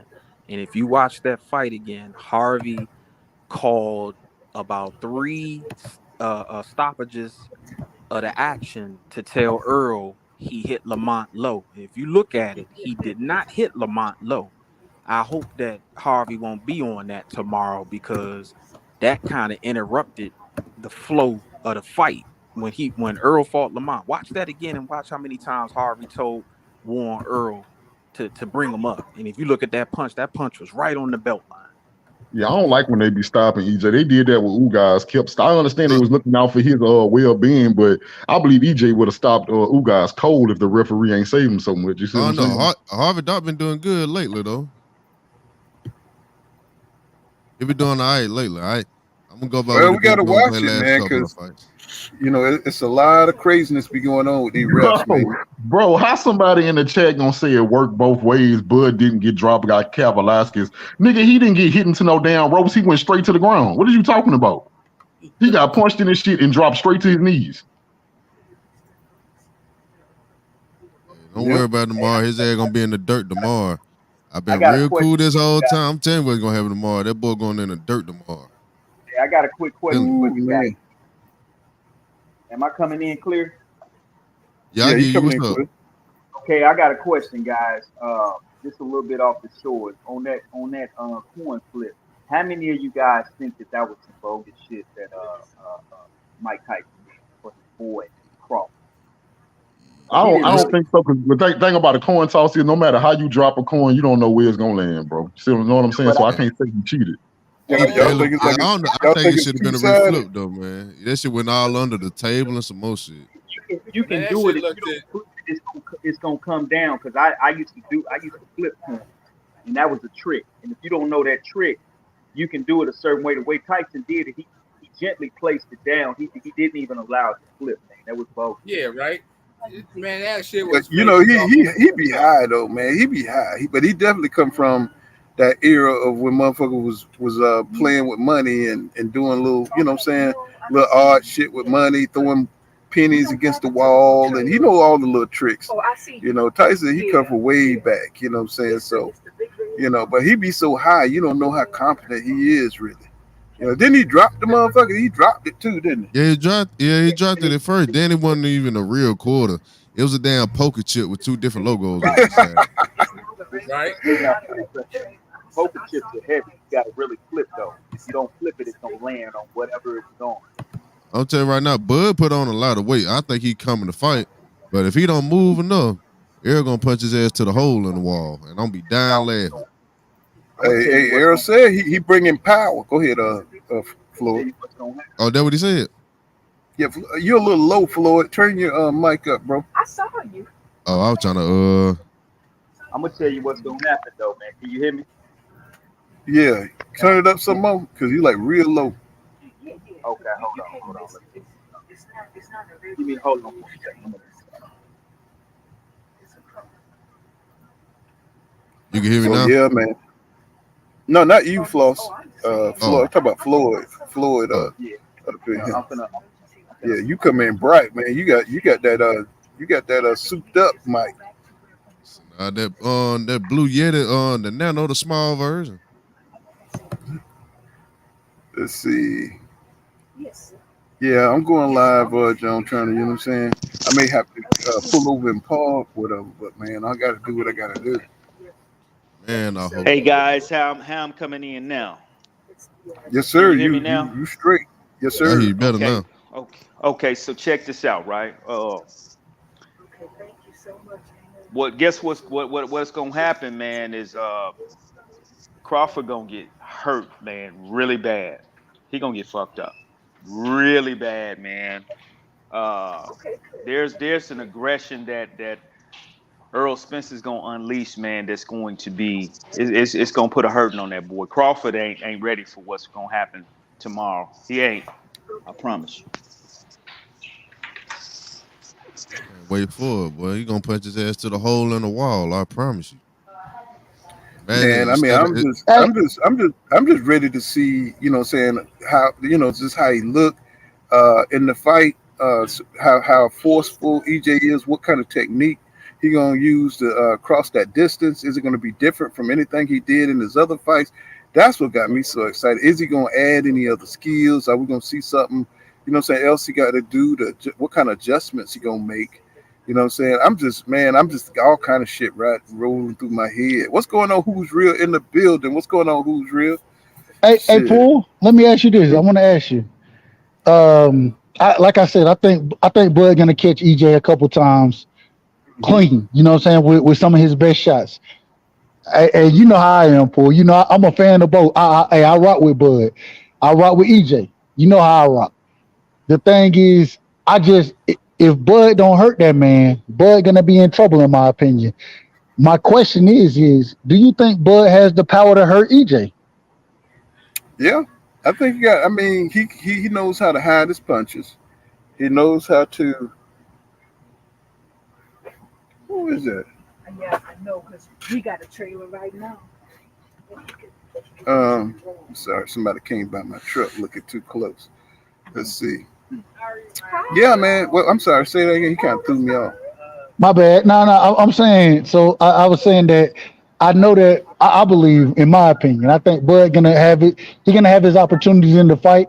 He gonna catch EJ with some hot shit, probably multiple times during the fight. Oh, But do you think he has the power to truly hurt EJ and yeah, to yeah. I do. I do because Bud. One thing nobody talk about Bud Crawford, and this is something you're gonna see in this fight is his timing, bro.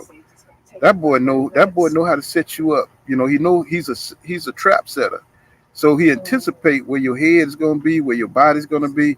You remember that in Dongo fight? You saw how he was hitting in Dongo, how he was timing his body, bro, and he was putting full leverage. He was loading up on those wait? shots. Wait a You minute, Paul. Wait a minute, Paul. Now I told you this when you and what's my brother name upper echelon when y'all jumped on with me that time. I told y'all that Bud had this ability. Now I said that. right? I believe, and you know that we learn from each other. Goddamn it, you know what I'm saying? I I just mean, but he. EJ, I You still go back. You go back and watch that fight. It's the way he timed them to open up that body. So Bud has a good talent for timing you where you're gonna be. You know what I'm saying? EJ's gonna have to watch out for that. You know what I'm saying? Because Bud will use your momentum against you. You know what I'm saying? And we've seen that numerous of times. So it ain't so much just his power. It's the combination of the speed of his punches and his ability to time you. You know what I'm saying? When you out of position or you coming forward, he could definitely hurt you. And EJ, he can't come running in there like some kind of bull or something. You know what I'm saying? He can't run in there like a bull in a china shop. You know what I'm saying? Because Bud will capitalize on you. does You know does what I'm does saying? Bud does Bud you know the majority of Bud fans would tell me that he like to download information.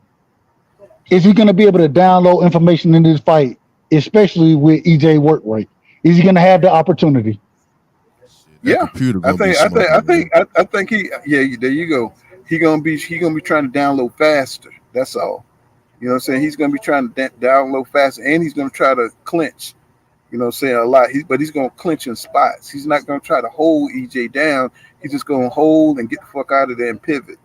You know what I'm saying? I don't think I think he understands that he'll get tired trying to wrestle with EJ. I don't think we're gonna see the same thing we saw with Sean Porter, because even in that fight, he waited for Sean Porter in the later rounds to kind of clutch him and bully him on the ropes, you know, to show his strength and all that. He ain't gonna be able to do that with EJ. He's gonna clinch and try to turn his back to the center ring, or he's gonna try to clinch and then pivot so he could check hook up out of there. He's gonna be smart about it. You know what I'm saying? Because he can't run, he can't, fight on his back foot the entire night. He understands that he's gonna have to fight EJ in spots. And I think he's just gonna try to be smart about it and try to catch EJ, you know what I'm saying, being too busy in his offense. You know what I'm saying? And just kind of like a Miracon, how people used to catch a Miracon. Miracon used to go out there and fuck people up with his speed and his ability to throw punches and bunches. But he got too wrapped up in his offense. You know what I'm saying? And you had like a Danny Garcia who was able to time him. EJ, so he can't get too wrapped up in his offense. He's gonna have to keep his boxing mind, on his head, and he's gonna have to get off that line too. Because But I think, but go ahead. I was gonna say this is where, in my opinion, I've always said that the trainers are gonna play a big part in this fight. The thing is Derrick James is gonna be able to give um, instruction for EJ for him to make adjustments, whereas Bud is gonna end up having to make the adjustments his damn self. You know what I'm saying? Bomac gonna say, you lost that round, you won that round. You need Mhm. he not gonna give technical instruction for Bud to make the adjustment. Which this is one of the things I give Bud credit for, is that he's able to go in and make those adjustments himself. Right. The thing Right. is in this fight, I think the fight gonna be happening so fucking fast that it's going to take a second for him to realize what adjustments need to be made. Hence downloading information, not having the time to download, and Bomac going to be sitting there being, hey, the rah coach. You know what I'm saying? Hey, Right. go. Cheerleader. I Yeah, mean, he's gonna be a cheerleader. cheerleader. He's gonna be cheerleading in the corner versus Derrick James giving actual instruction. And I think that's gonna be big in the fight. I think that's gonna be huge in the fight. Well, Bud, he's so athletic. He gets what you give him. You know what I'm saying? He gets what you give him. But see, he's able to do that against B-level fighters. So in this one, he's going to have more of a game plan, a plan to how to get out of those corners, how to get, how to step out, so you don't get trapped. So he's going to have to go in there with some intentional, game plan. But but Um, but we've seen, so one thing we always say about Bud, when things get on the inside, we know Bud, he like to clinch. You know what I'm saying? He got the wrestling background, a little strong motherfucker. You know what I'm saying? He a little strong motherfucker. The oh thing yeah. is, but the thing is when motherfuckers try to clinch EJ, what he do? He starts snatching away. And, He start resisting that motherfucking clinch.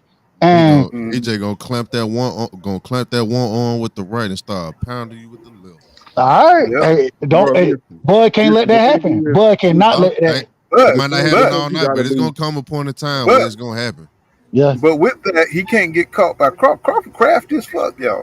He he Yeah, crafty. that's what crafty. I'm He saying. But the crafty only than a thing, So motherfucker. he but gotta I do, mean, bro, Bud gotta. I'm being real with y'all, bro. Bud have to catch EJ in the middle of something and counter him. He don't have a lot of other options. Like all these people saying, oh, he gonna move around. First of all, I already pointed out that he He not came gonna in move. heavier. He came in heavier than he ever did in his whole career. That's the first point. Facts. My second Facts. point is that honestly, a lot of people don't know, bro. Bud don't move great at 147 to begin with. And then you look at EJ, you look at Facts. somebody like a Chris, and listen to me carefully when I say this. Chris Algieri is not a better boxer than Bud, but he is a better mover than Terrence Crawford. He's fast on his feet and he's a better mover. And Errol Spence trapped him multiple times until he stopped Yes, him. he did. Yes, he did. EJ is one of he cut the ring off better than a lot of fighters do. And I agree with you, Judah. The way since we've seen the reason Bud his knockout percentage at 47 is so high is because instead of moving, what has he been doing? He been sitting on this shit. The reason he been sitting on this shit is because the first thing to go for boxers, especially when you get up in age, is your legs. The power is the last thing to go. Your legs are the first thing to go. And so the man he hasn't showed that ability to move around the ring like a lot of people saying he's going to. I don't think he's gonna be able to move. It's gonna be a fight earlier than he needed to be, and when that happens, it goes into EJ's favor. Once it becomes a fight, it goes right into EJ's favor. I'm not sure who said this, but they said shit. One thing EJ has learned is that most motherfuckers in boxing, they not trying to fight.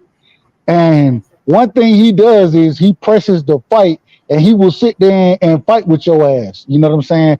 And when we've seen him do it, Sean Porter, Ugas, when we sit here, when we seen him sit down and fight with a motherfucker, and a motherfucker try to fight back, they get their ass beat, bro. And in this fight, I just don't see it. Like I say, man, if Bud can't catch him in between, well, I think he will catch him in between punches. But if Bud don't hurt him and stop him, Bud about to get fucked up, bro. Like that's the only way I see Bud winning is by hurting him in between punches and then jumping on him. The problem is that last point, Paul. The problem is we done seen EJ hit with punches clean, and guess what happened when he got hit with them? The nigga he come back and he square right back up with your motherfucking ass. The nigga ain't hurt. He ready to fight. The man got a chin, bro. And we're gonna see what Bud's chin look like. That's really what I think this gonna come down to. Let me say one thing, right? Go ahead. So yeah, man, another thing too, man. Furthermore, I want to point out too, man. See, Bud got this spin thing. When you come and you get close, he spins you. But the thing is he not gonna be able to do that to EJ, man. He not gonna be able to spin. And when he spin EJ gonna still be right there with the body shots, man. So it's finna get nasty, man. It's finna get real nasty. And I want to kind of, before I forget, I want to say, that's why EJ always put in that, with his fundamentals, he's more durable. He think he's the more durable fighter. Mm-hmm. See what I'm saying? He always says that. So, I just want to put that in there before I had forgot. Go ahead, Floyd, what you were saying? Yeah, you right. Yeah. Whoever said earlier that about the clinch, that's a great observation. Bud loves to clinch when the action gets close, and he don't have no more offense or defense to output. I feel like Errol, and so when Crawford fought Sean Porter, Sean allowed very peaceful clinches from Bud. Sean relaxed, let the ref break him up, and they reset. Errol has to be violent in any time Bud tries to initiate a clinch. Errol got to get violent, man. And he got to make Bud pay for that. Say, man, I will not allow you to clinch me. I'm gonna punish you for trying that. You got to fight me. And that's why Errol went on and gave, Bud, what he wanted, man. Because Errol want this dude in the ring. Errol want to unleash on him. Errol, let him do this ring, this coin flip, and gave him all, gave him all of these things that he was requesting. Because Errol didn't want him out to fight. Errol wants this dude, man. Hey, and who is this talking right now? Who is that? This Floyd, man. Hey, I agree 100% with you, and it's crazy because if you go back, even after the weigh-ins and shit, what EJ said, this fight happened because of me. I wanted this shit. I gave you extra money. I allowed you to have a coin flip, even though we all know that. Even though, all right, cool. According to Vegas, Bud is the favorite. But as boxing fans, we know EJ is the A side. We know that for a fact. But he conceded all these things. Why would you concede them? because I want to fight your motherfucking ass. I want to And fight. he knew if he didn't see Bud was being real petty. He knew like Earl gave him all the demands that he requested, the money and so Calling. forth and so on. He And called the then bluffs. He called the yeah, and bluffs. so then when he saw that he got that, then he requested another time. Well, man, we're gonna have to do a coin flip. See what he was looking for. He wanted to keep coming up with stuff so EJ could say no, man. So that way Bud could say no. Well, man, the fight's off. I don't, you know what I mean? Because Bud was looking for a way out. Mm-hmm. That's why EJ Hey. conceded with all of it. But this is the thing. We know for a fact that when motherfuckers call your bluff, right? When you put in these extra stipulations out there, and they and a motherfucker. First off, the reason I ain't gonna hold you, I got problems with Bud personally. The reason I got problems with him because I had booked my shit in November 19th. I was supposed to be at the goddamn fight. I was supposed to be there, and I ain't gonna be there this time. God damn it! But I was supposed to be there in November, and so I got smoked with Bud when you ducked out the back door. But now this man, he calling all your bluffs. Anything you want to put out there, get what? A motherfucking coin flip. What? When we ever seen a goddamn coin flip in boxing, bro? We ain't never seen this shit. We ain't never seen this shit. And so now. He never did that with amnesia. I mean, I can't even pronounce the guy's name. Avocado. We agree on that, and this is the thing though. Now all of a sudden you gotta have coin flips. Hey. Now I don't want it. Let me see if Eminem want to come out. And this nigga don't even know who about to come out with him.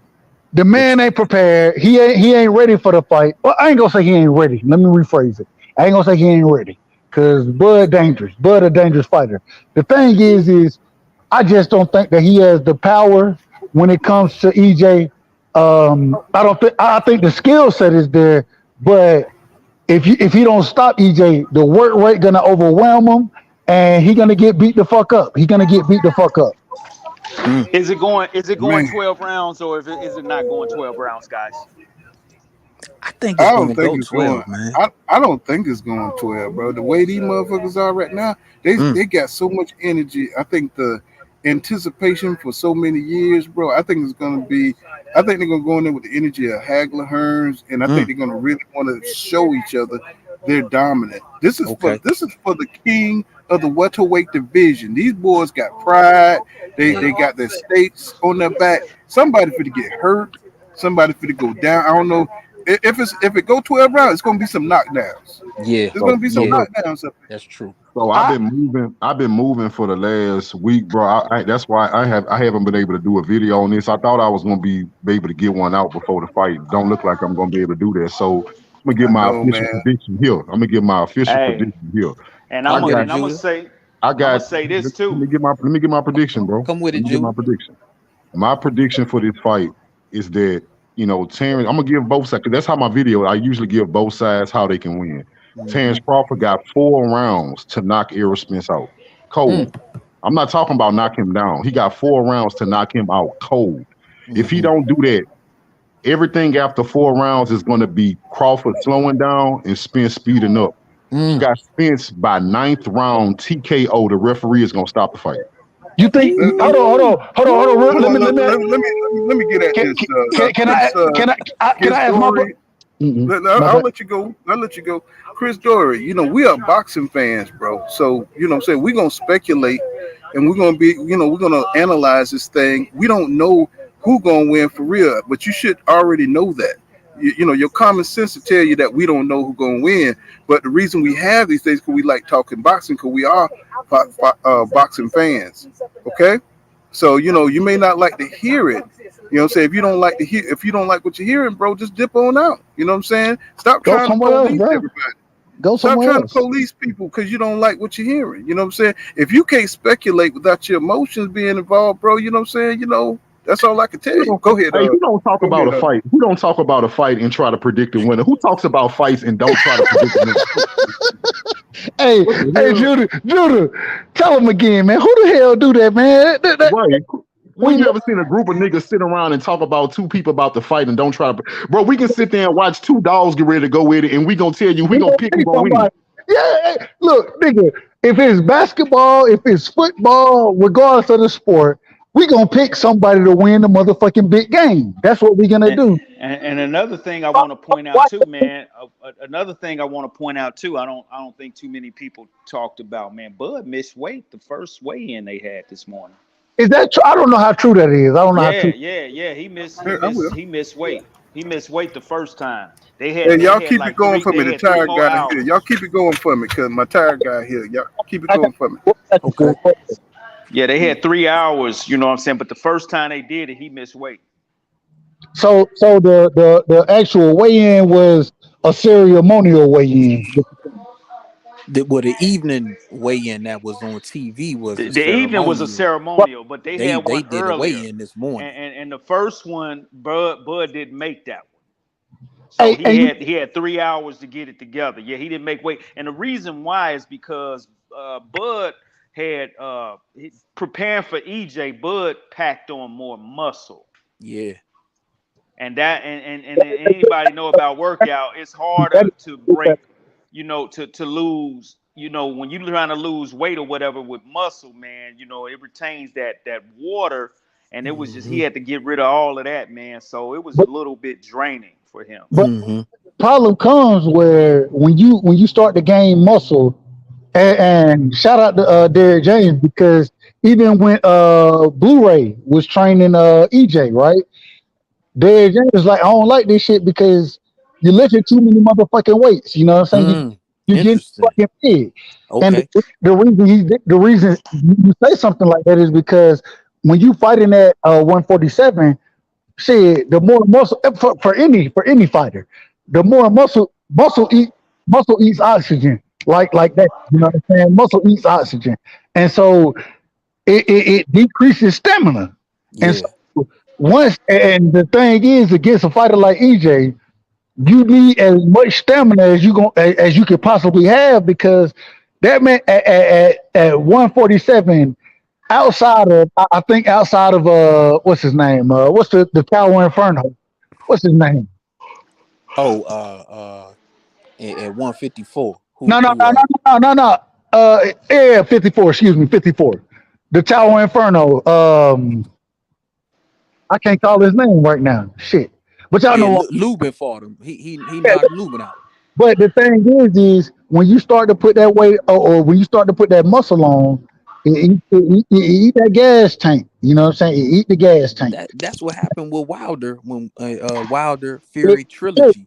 facts. Wilder was cut up so heavy. He had so much muscle weight. And By got the third or fourth round, he was gassed out. Todd. Right. Canelo, as And you watch Canelo move up, Canelo moves up in weight. What happens? He Shit, gasses out. the nigga's stamina is trash. Yeah. And one thing we do understand because we done see EJ fight at this weight consistently at a bigger, being as big as he is coming into this fight.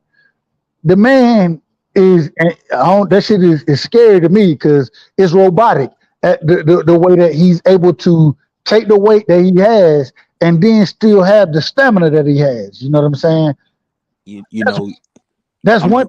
Go ahead. no, I was going and I just want to kind of compliment your point in agreement. And I'm glad you mentioned that because in the lead up to this fight from when we had the first two press conferences, I was actually concerned. I said, man, Errol don't look, he ain't cutting up like he usually be cut up. But I'm glad that you mentioned Derrick James said in the past he probably wanted to veer away from working with Blu-ray, probably because he had too much muscle. And I feel like, and Poole said this recently, he said Earl is just he a little bit more leaner this time.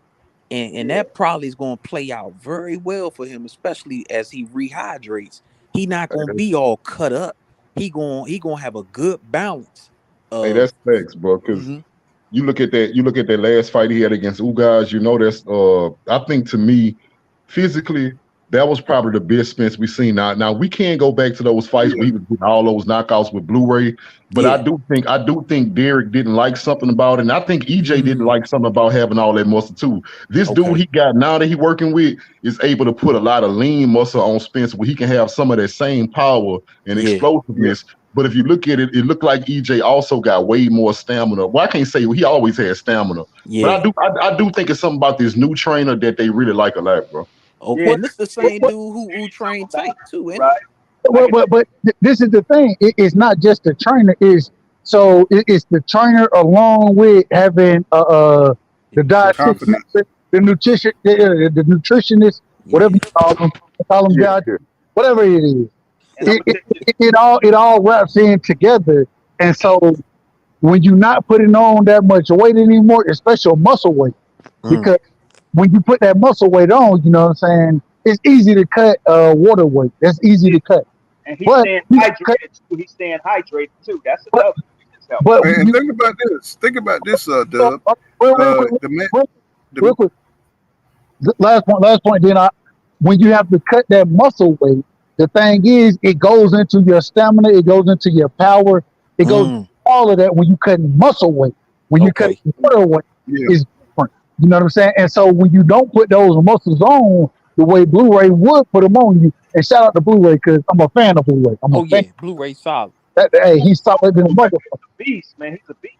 But at the same time, with EJ already not being, with him already telling us, shit, I don't want to beat my goddamn body up to make this weight no more. I'm only doing it for Bud. That's what he told us to.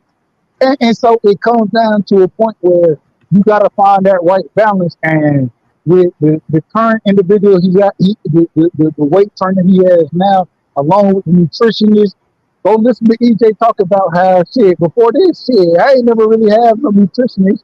I ate whatever the fuck I wanted, just start to run the shit off. Now he got something I'm gonna make right now, right?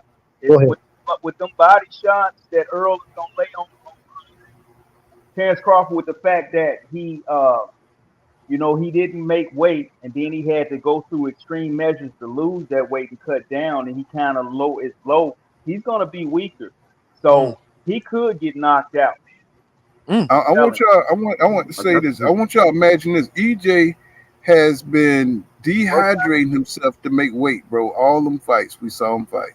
He didn't have no nutritionist, and so he was dehydrating himself, bro, to get down to make weight. And he was still able to perform at a high level. Now imagine, he's doing it right, and he got all the water in his body. He's doing it. He's real healthy.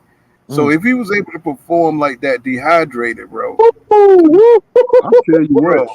I'll tell you what, any boxer who a little big for their weight division, they need to get in touch with Spence nutritionist, bro, because I ain't never seen Spence look like no skeleton at the weigh-in just to make a weight. Even though we know he too big for this weight, he come in looking healthy every time.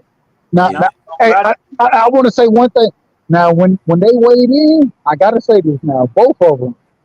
These motherfuckers, they look like a goddamn bag of dope. You know what I'm saying? They cut up like a motherfucker out here. They both in shape. That was crazy. I think, far as watching two boxers come in, usually one guy look way better than the other guy, bro. I ain't never seen two boxers look that good at the weigh-in. I'm gonna tell you something. He's gonna show some new wrinkles. He gonna show some new wrinkles. Watch what I tell you. He's gonna show some things that y'all have. Man, that'd be hellified, bro. What if he switched on Bud? What if he switched to what if he switched to Orthodox, bro? Everybody will fall the fuck out, bro. Come on now. He ain't gonna. Y'all know EJ like to beat people at their own game. He might switch on Bud and be countering him to fight. He might be countering Bud in the fight. Man, that made me think. Let me get this super chat, y'all. Thank you. What's going on, Loose Bill? Long time no see. Thank you for that $5 super chat. He says, this EJ first time using Sanders Fit. He used fight to be fit for the Ugas fight. Yeah, I remember them people. Yeah.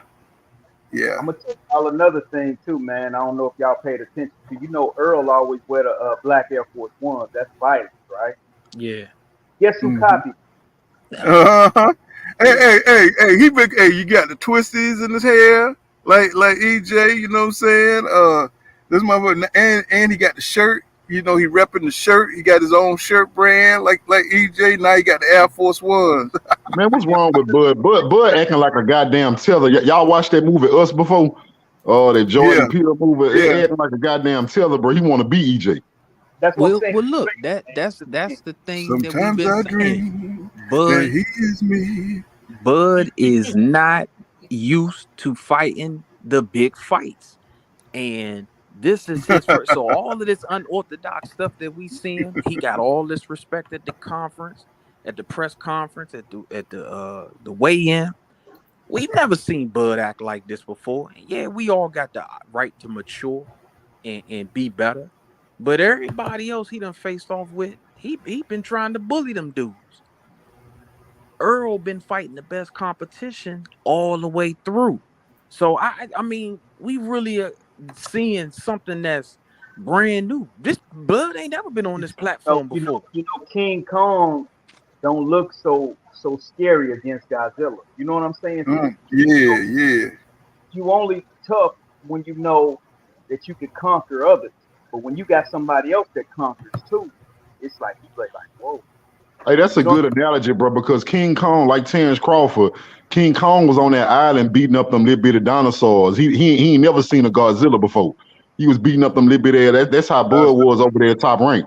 He was fighting them little bitty ass dinosaurs, and then you ran to Godzilla and he tore your ass up. And he had to spare you. Godzilla, he got that radioactive nigga. He'll burn your ass up. God damn it. Spence said he was coming in to break his will, so I believe it in however fashion he chooses to do it. And it's saying he keeps saying he ain't like letting that go. Like every time they ask him, I'm gonna break his will. You know, Spence ain't coming off of that. He keeps saying. So he ready. I think he ready for war, man. I think he want to run up in there, and I think he want to put super pressure on Crawford. He's gonna put super pressure. He gonna still on Crawford in that first round. Crawford gonna get rocked. He gonna get popped. He gonna give it. He let him know. Well, I hope he don't come out with that damn haymaker like he did against Ugas and shit. That shit was. I was like, I'm just, I want him to be measured. You know what I'm saying? I want him to be passionate, but I want him to be smart. I don't want him going in there. Guys, go ahead. What you were saying, Floyd? Crawford got scar tissue around his eye, man. Let's not forget that. Yeah. But one thing about it, what I'm saying, if EJ got to make sure you keep that head off the line. You know what I'm saying? As long as he keep that head off the line, he be smart, apply smart pressure. It's gonna be I believe he'll be able to get him up out of there. I really do.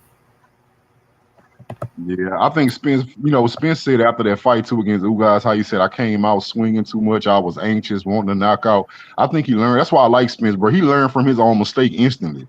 He was like, man, that was stupid. That was stupid. That was an amateur mistake. I can't be doing that. Coming out and like I didn't like that either, bro. He was swinging for the fences on Ugas. I'm like, bro, because y'all know I don't like this. I don't like this. I don't like that sloppy shit. I always like EJ because he was aggressive with control. You know what I'm saying? So when he just aggressive and it's sloppy, I don't like how this shit looks. So he need to come behind that jab, set Crawford up, because once he able to, because that's what he do, bro. He press you with that jab.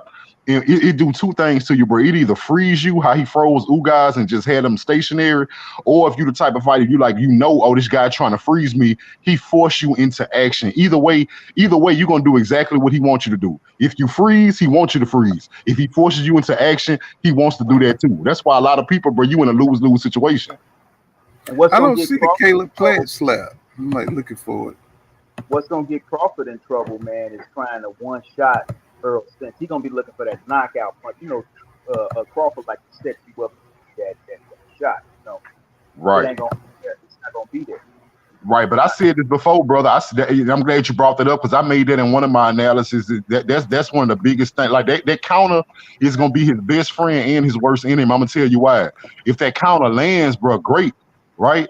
But when that counter don't land or EJ catches it like he catches everything else, you opening him up for what he want, because usually when you throw that counter, he gonna be in range to respond, and his response is gonna be in combinations. So for every one punch you throw trying to counter him, it's gonna be answered with 3 or 4. As the rounds go on, man, right? those accumulation of power punches that Errol is going to be putting on him is going to take away from that power that Bud has. That's facts. That's facts. I'm just saying that counter, bro, he gonna live and die with this counter, and people gonna see that, bro. He gonna live and die with this counter. Like I say, that counter can be his best friend and get him an early knockout or hurt Spence. Or as I said, if Spence catches that counter, and if he catches that counter and he responds with punches, bro, it's gonna be with the combination, and that's gonna be dangerous for Crawford because he's gonna be open because you can't throw a punch and guard at the same time. So once you throw that punch, you're gonna be open. You're gonna be open for that combination. Do this feel like a dream, guys? I can't believe this fight is actually going down. This is like this seems so surreal, man. Like I cannot believe that we about to witness this fight that we. Yeah, man. I know, man. It's just so exciting, bro. It's almost like you almost don't want it to happen because you're gonna be let down afterwards. You know what I'm saying? Because it's gonna go by so fast, bro. Oh, gotta go, man. I mean, Ray Leonard and Hearns. I mean, when it had, they had to collide. They had to go at it. You know what I'm saying? And all your great, you had your Ali, and, Sugar Ray Robinsons. I mean, greats. In order for them to really take higher steps on being recognized, it's about who you beat. To get to that point. You know what I mean? And so This is a stepping stone. This is a stairway for somebody. One of these fighters. This is a stairway for elevation. Hey, King Judah, to your. I'm trying to open up this Caleb Plant thing. You know what I'm saying? But they got me all flip flop here. I saw that too. I saw that, man. Trying to get it to. But you know what? I heard that Charlo mushed him or grabbed his face or some shit. Then he got slapped. Man, where I'm from, you deserve that fucking slap. I'm glad Caleb Plant slapped you, man. Don't be putting your hands on nobody's face and think ain't nothing gonna happen. Right. Oh, they got to fight now. They gonna have to fight now. Look, Caleb Plant is he's seasoned, man, and he's mad niggerish, man. I'm saying he's from the trailer park, man. Like that dude is fearless. He's a fearless dude. He ain't scared of nothing. He don't. You can't be, man. And I mean, you look at the weight class that he fight at. Them dudes, them dudes punches come with a lot of power. Like you got some people just can't be intimidated, and Caleb is, you know what I'm saying. I'm telling you, man, it's crazy. I'm trying to get it, man. I just had it, but this damn thing's. Let's see what happens. Real quick, Paul, if I can get this in. King Judah made a point earlier about the counterpunching ability of Bud, and kind of how some scenarios can play out with that. One of the things I noticed when Bud fought Jose Benavidez, and them kind of those middle rounds, they had a few exchanges where it was maybe a 2 or 3 punch sequence of counter. So Bud countered Jose countered Bud came back, but then Bud in that 3rd, 4th, 5th, 6th punch, Bud capitalized. And I would really like to see some of that type of work tomorrow, where EJ and Bud, man, get into some 4, 5, 6, 7 punch counter exchanges, man. Can I ask you a question? It's gonna be a chess match. Yeah, I just want to ask you a question though. So when that Benavidez fight, because I really didn't watch that whole fight. So when they was countering each other, were they counting each other with like was it one punch counters like Crawford will land one, then he'll land one, or was combinations being thrown? It was combination counter, so it was kind of mid-range action, and over the course of maybe about 5 to 7 seconds, you had multiple punches being thrown in that counter exchange. I mean, it was high level chess. You know why I think that's not going to apply here? This the reason, brother. Because all right, let's say if Crawford is on his A game, right, and his A game is going to be maintaining distance, right? Yeah. Looking for opportunities to counter EJ, keeping it in the mid range, right? His best thing is not to let EJ get close. But EJ best asset is walking behind that jab, and whenever you throw a punch, because most like Crawford is one of those guys that can, but most people subconsciously stop when they throw a punch. If you're not Muhammad Ali or Manny Pacquiao, most people stop when they punch it. Okay. So when he gets Crawford to answer and throw anything, even especially a counter, Crawford is going to be stationary, and EJ is trained to when you throw a punch to step in. EJ don't step back. Okay. He don't step back a lot. So what I'm trying to say is those moments that Crawford throws those counters, if they don't land or hurt EJ, those are opportunities that EJ is going to close distance. And when he responds to Crawford, it's going to be with combinations. Gotcha. Okay. Gotcha. Yes, sir. Okay, so let me see. I'm trying to get this man thing acting up, man. It's like every time I grab it, it'll fall off. Let me see. I got it. Let me see. I think I got it this time. Okay, there it is. All right. Can y'all see that? Yeah. Can everybody see that? Yeah. It's supposed to be Caleb Plant slapping. This some old shit. Nah, they said that's from today. Yeah, they was in Vegas. Let me see. I got the volume up. Let me see. Let me see if I get this going. All right. Let's see. Ain't no sound. Jermall Charlo gets slapped, and look, let's break it down honestly and objectively as possible. And Caleb Plant slaps Jermall Charlo backstage at the Errol, Spence, Terrence Crawford weigh-in. Now, I'm not sure exactly what happened, what was said, but this is extremely humiliating for Jermall Charlo. I mean, the guy gets slapped by Caleb Plant, who's coming off of a loss, no less, comes up, slaps Jermall Charlo right in the face, and Jermall Charlo does nothing. The man is no longer considered alive. Oh, that was it? Okay. Let's see.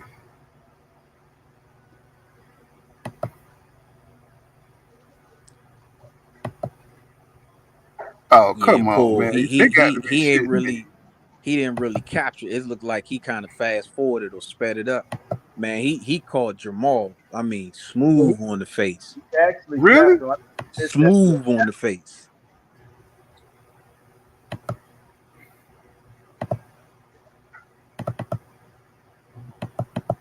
Let me see. Oh, no, that's crazy, man. I can't believe that Jamal ain't do shit. But, you know, he probably wasn't in that mode. Shit, that shit won't even click for me.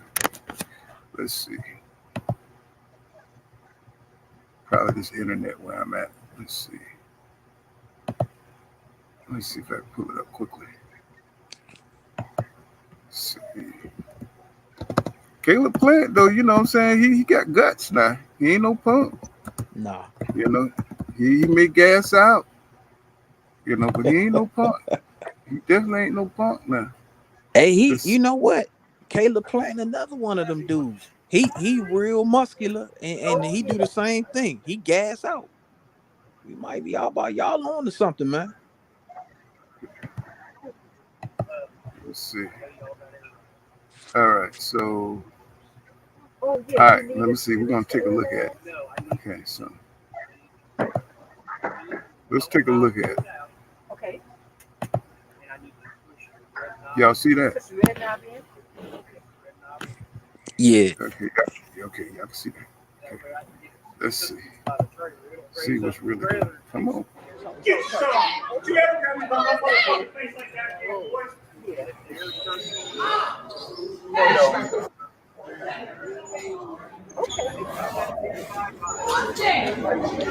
Damn.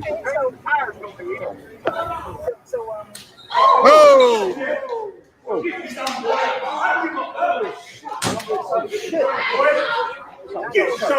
God dang. Wait a minute. Wait You saw that a minute. one, fool. Holy shit. Look at now. Oh! God damn. And he ate that shit. You slapped. Oh. Ooh.